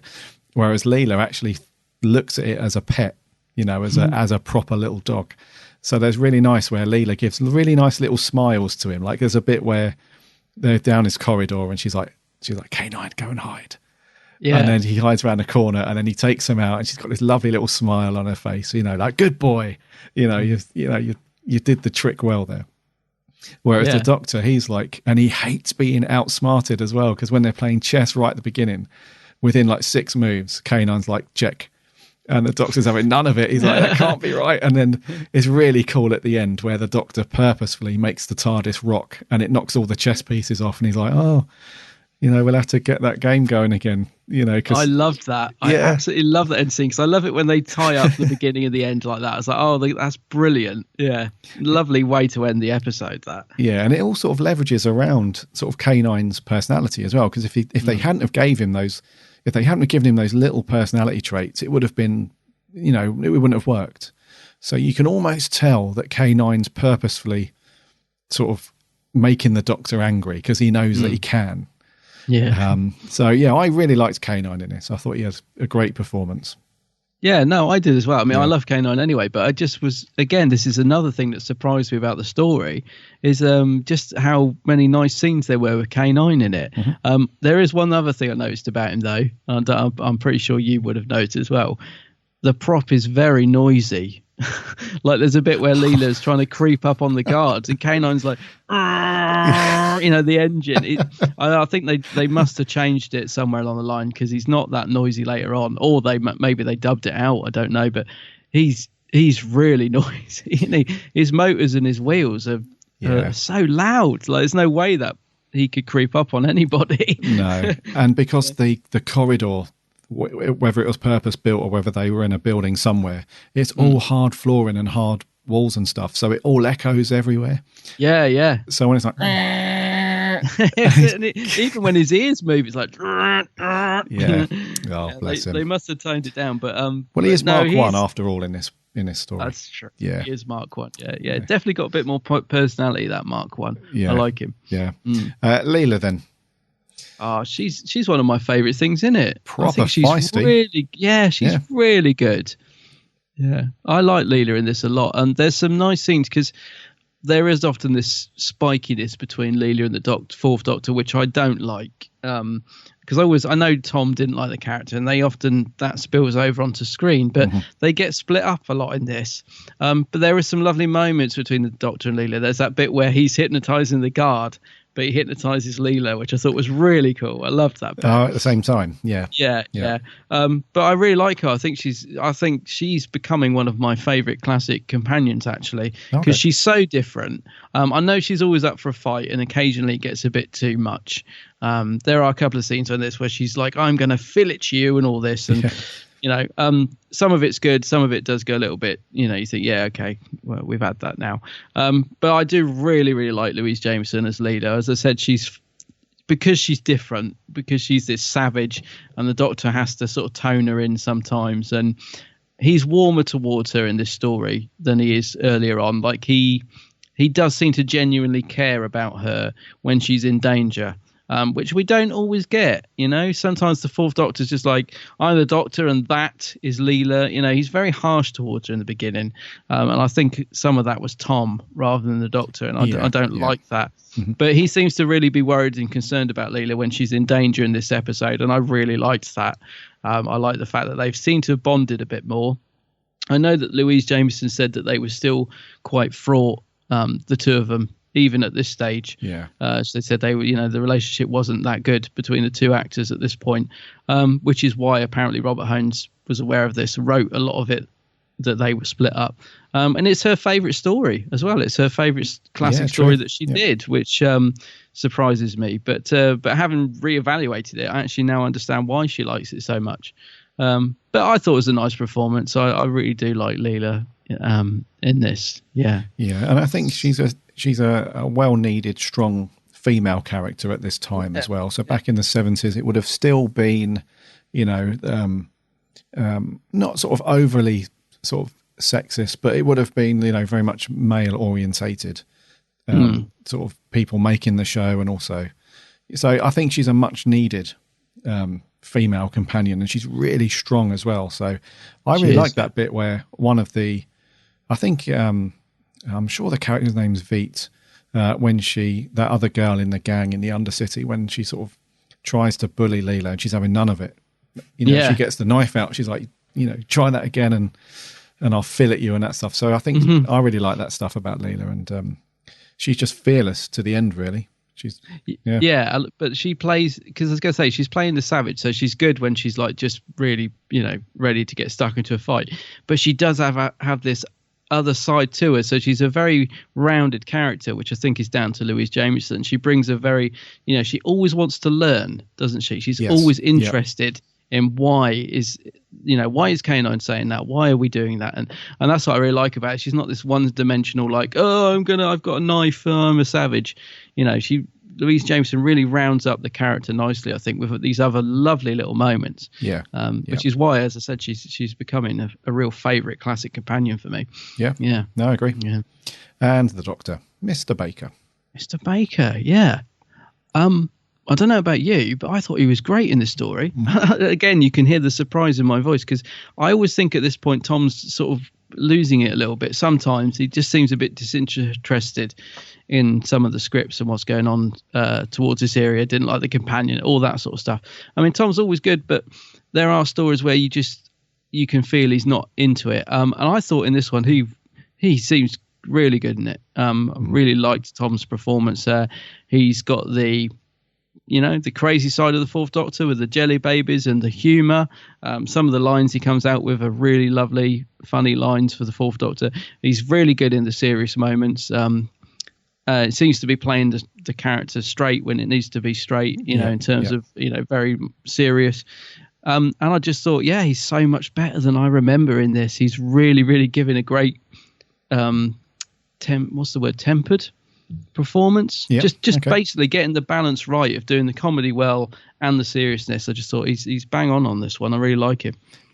No, I thought he was really good as well. I think it's one of those stories where, because it's often overlooked and it doesn't really get viewed that well by a lot of fans, a lot of people just skip it. Like I think a common scenario is if you want to start building up your classic DVD collection, and you're either buying just random DVDs, or you think, right, I've got all of McCoy's and I've got all of Colin Baker's because they're quite short. And I think, right, who's my other Doctor? I really like Tom Baker, so I'm going to start getting all the Tom Baker DVDs. I would say that this one, people generally leave until towards the end. Yeah, probably, because there are so many other good, better stories. And it often gets overlooked and missed out, which is a shame, because his performance is really, really good. Yeah. And he's sort of on it from the start, really. I mean, it's got the humour in there. So the opening scene with the playing chess and all that stuff. And then he's like switches really like immediately to like this sort of angry sort of, don't disturb me Doctor, who's like barking at Leela, shut up, I'm doing stuff. And he's got the compassion in there as well. Like you said, he's really concerned about Leela. And he's sort of really concerned about the people of Pluto. He's like really quite perturbed that when they arrive on Pluto, that these fake suns are there and people are being, driven to like working with no lives. He's like, this shouldn't be this way. This is not how it should be. And he's like off straight away to get it sorted out. So I think he's got it all in there in this one. And like we said with some of the other elements, like the story in general and some other stuff, it's not going to be an instant classic. When you watch it, you're not going to think, crikey, that's like 10 out of 10. Because there are a lot better stories in his era. However, I would say that his performance, based with some of the other cast, like you said, and how adult and mature the story is, I think this is a bit of a hidden gem. I would say. I've got to agree with you, and I'm so pleased to be able to say that. And I never in a million years thought I'd be sat here saying this. As I said, this has been on our schedule for a few weeks now, and I have been dreading having to rewatch it. I genuinely have. I kept thinking, oh no, Sunmaker's in a couple of weeks. Oh God. And I'm just really pleased. Because I love it when this happens. I love it when I don't think I'm going to like a story, and it turns out to be one that I really enjoyed. But as I said, it is a hidden gem. It's not one I'm going to reach for like Pyramids or Zygons. It's not one I'm going to gravitate towards as one to put on that often, but it is one that I'm now going to look at and think, that's a good story. I enjoyed that. It's different, and there's nothing wrong with that. It's not a classic, but it is a good sharp script from Robert Holmes. So I've definitely found a new appreciation for it. Definitely. Yeah. I'm totally with you on that, mate. Totally with you. Right. Anything else you want to mention before we get on to our scores? No. I just the only thing that I've got underlined is that it just comes back to Robert Holmes' script. The stuff he puts in there. One of the lines I just absolutely love is when Cordo says, the Doctor says something about the taxman, and he's like, does everybody run from the taxman? And Corday just does this mad nodding like, yeah, they do. And I think, that's so to the viewer, because, it's so true. Yeah. And that, again, it's just little moments like that which just totally bring this story up for me. Nothing else to say, really, apart from I'm just shocked how much I enjoyed it. Yeah, I'm with you on that. Right, let's get on to scores. I think it's me to go first. Yeah. Memory serves correctly. Right. I'm going to give this a 7. And snap. I'm also giving it a 7. I think if you'd have asked me what I was going to score it last week before rewatching it, I would have said, I don't know, 4, 5, something like that. But yeah, it's a 7 from me. Yeah. And I would say that this is one of Tom Baker's hidden gems. If you've not seen it in a long time, if you watched it ages ago and thought, oh, that was rubbish, I would definitely recommend sticking it on and just clearing your perceptions, really, and your memories of when you viewed it before. Especially if you watched it like where we were saying, like if you watched it when you were quite young, if you're an older listener, if you watched it when you're quite young and you didn't really get the whole vibe of having to work hard and paying taxes and stuff, and just give it a watch now so you can appreciate, the whole running from the tax man. I wouldn't have got lines like that when I was younger or anything like that. So, yes, 7s, another snap. 7. And I think you have to be in the right mood for it. That's one thing I would say. That's what I mean. I'm just not going to one I'm going to gravitate towards all the time. But it is one, if I'm in the mood, I could really sit back and enjoy this again. Yes. So, you have to be in the mood for it, I think. Absolutely. Our lovely listeners, what did you guys think? So over on Twitter, Davros, Twitter name @Davros1736, said, The Sunmakers. It's very much an episode of its time. Tom and Louise are good, but it's not their best. The tax allegories grow dull after a while, I must say. The Target book novelisation is much better. Oh, right, okay. And Davros gives it a 4 out of 10.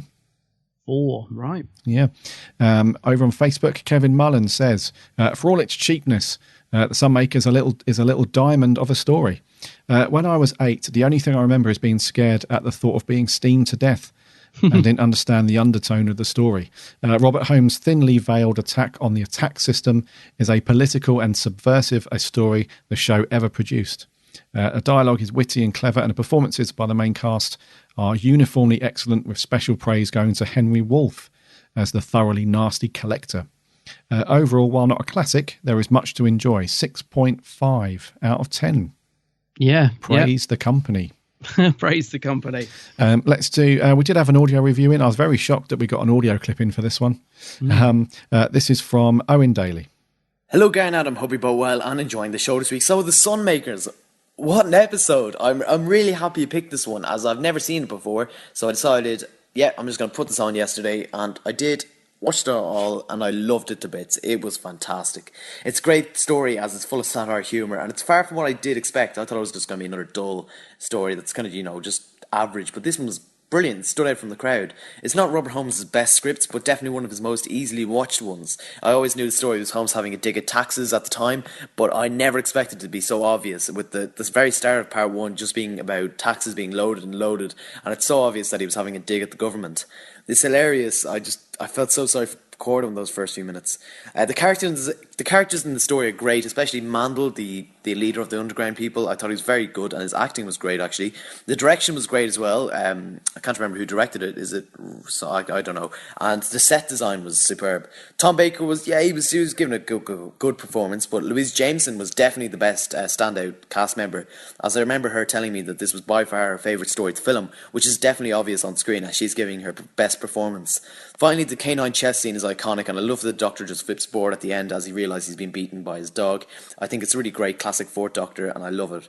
And then finally, part 4 had that really dark but funny scene where they just get the Gatherer and throw him down a pit. Even though it's really dark, I thought it was hilarious. This story, brilliant. 8 out of 10. Thanks for listening, and I'll see you all next time. Wow. Fantastic. Cheers, Owen. That's really cool that he hadn't seen it before. Stuck it on and loved it. Yeah, I know. Yeah, I love it. Very cool. Thanks a lot, Owen. Sammy Satine back on Facebook says, even if you live on Pluto, the tax man will still get you, and apparently has the power to wipe your memories and also kill you in quite horrible ways. So the Fourth Doctor, or Scarf Man, Leela and K9 investigate to see if they can save the humans from the evil tax man. I would admit the first time I watched this, I switched it off after the first 10 minutes. This time I got through the whole 4 parts. It's not terrible, but unfortunately I think it might be a bit average. I still adore the TARDIS team, and you've got to love 4 handing out a few jelly babies. 5 out of 10. Yeah, cheers, Sammy. Jeff Waddle says, now I'm older, I can see how it's quite clever in a satirical way of the whole tax system. But as a 9/10-year-old, I thought it was just awful. No monsters to speak of, not much talking, and the ending of episode 2 where the hover car takes 10 minutes to get down the corridor was garbage. You could do a blooming crossword before it gets there. The collector bloke was an okay villain, but this is a very middle of the road Tom story, 6 out of 10. And I don't know why the villa is there either, unless he's undercover. Could be. I assume that's a Blake 7 reference. It is, yeah. Right, okay. Villa is the character, yeah. He's got a point about that buggy. That is so funny. I thought that as well. It takes so long, so slow. They're really trying not to run after it as well, aren't they? They're like, let's run really slowly so we don't catch it. Yeah. And lastly on Facebook, Maria Kalatichau. I think I'm saying that right. I always Oh, I don't know. Quite enjoyable story with Robert Holmes on good form in a biting satire on the taxman. Some people may say it looks cheap, but I like the utilitarian 1970s look. It suits the tone of the story. Nice ideas, chemical submission, death or taxes, working for profit. I noticed a cheeky shot of Leela going up a ladder, and I can't believe they got away with that costume. I noticed that as well, actually. And the bit where they come out of the steam room, I was thinking Tom was behind her in that scene. Yeah, very daring. Yes, yeah. Tom is on good form, and as is Louise. Tom physically dominates a scene, and I love that. K9 has his own little personality too. Yeah, he does. So that was it on the official Facebook page. Anything over at Geeks? Yeah, I had a couple, yeah. So Mark Daniel Mooney says it's not top drawer, Tom Baker, but it's quite fun, better than Underworld, Meglos, Invisible Enemy, etc. He says, there's a couple in that list we haven't done yet, so we'll see. Mark, Adam Time Lord Fishwick says, I really enjoy it. I don't understand why some people don't like it. Yeah. Patrick Sherwood, I don't mind the story. It's okay, not the best. The Doctor is great as always, so he's going to give it an 8.5. Oh, so quite a high score from Patrick. Cool.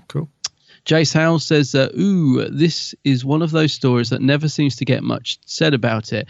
I have to say that I really enjoy it. Tom is masterful in it. Louise is just great. Guest star appearance by the wonderful Michael Keaton, best known as Villa in Blake 7. Written by Robert Holmes, directed by Robert Pennant, so already it's off to a great start. True, it's not the best story ever, but it's far from being a turkey, entertaining, and puts across a good moral, as do most Bob Holmes stories. Yeah, that's very true, Jace. And finally, Charlie Turner says, from what I've seen of it, it's pretty bad. One of my least favourite from the Tom Baker era. Sorry, Louise Jameson. I love your character of Leela, and I respect your opinion that it's your favourite story. But for me, this story is horrible. But I've seen worse stories than this. But he's gonna give it a 3 out of 10. Oof. So a very low score from Charlie there. Yeah. So okay. Mixed bag. But you know what? I'm pleased that most of them are positive. I was not expecting that at all. I was not expecting it. I thought this was going to get slayed, and as I've said, I thought I was going to be one of the ones slaying it. So yeah, so it is a bit of a overlooked hidden gem, I think. Yes. Yeah. Rightio, that was the Sunmakers. Thank you very much for your thoughts and reviews on that. Next week, we're going 10 years back to 2007 when this story was first out. So, buddy, next week, what have we got? Sorry, I'm just in shock. 10 years since this aired. Blimmin' heck. Yes. Well, it's it's the 10th Doctor story next week, and it is Gridlock. Gridlock. I cannot believe that's 10 years ago. Indeedy. Yeah. I can remember watching that. Okay, so Gridlock next week. Gary will put the Facebook post up, as will I. Give us your views on that one. Yeah, a bit of 10th Doctor action. Yes. Right, I think we're going to do there for 134. Okay.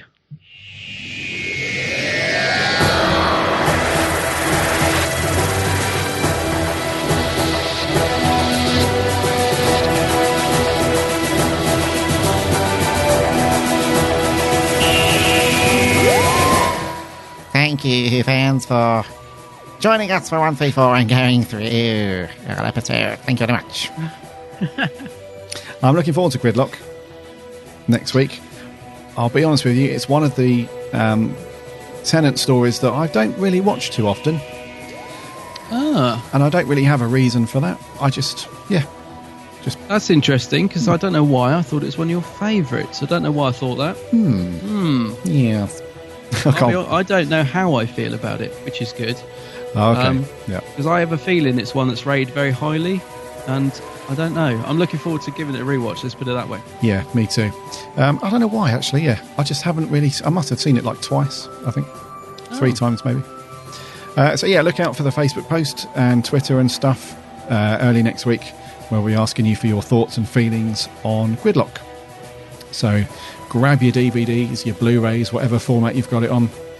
Dare I say it, a digital format from the BBC store, maybe. Good Lord. So get that on, because we need your thoughts on that one. Head over to the website www.bigblueboxpodcast.co.uk. You can listen to all of the previous episodes on there, plus you can link off to the social stuffs and give us a like and a follow on there. If you want to subscribe to the show, best place for that is iTunes. Just open up iTunes or whatever podcast app you guys are into and just do a search for the Big Blue Box podcast and we should be on there. And if you are an iTunes listener, if you could give us a review and a rating, that would be awesome because that helps us out loads. Remember to check out Adam's channel, The Geek's Handbag. Just do a search for The Geek's Handbag on YouTube. Yeah. And you're also on Facebook and Twitter and all that jazz. Oh, I'm everywhere. He's everywhere. Some cracking videos from Adam.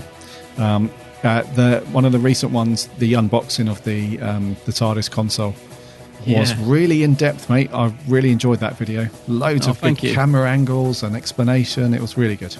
Yeah, it took a while to get it edited, but glad you enjoyed it. Yeah, it's really cool. So check out the Geek's Handbag. Always loads of good stuff on there. Right, we're going to leave you now. Have a cracking weekend, cracking week, and we will see you next week for 135. Until then, my name's Gary. My name's Adam. And remember...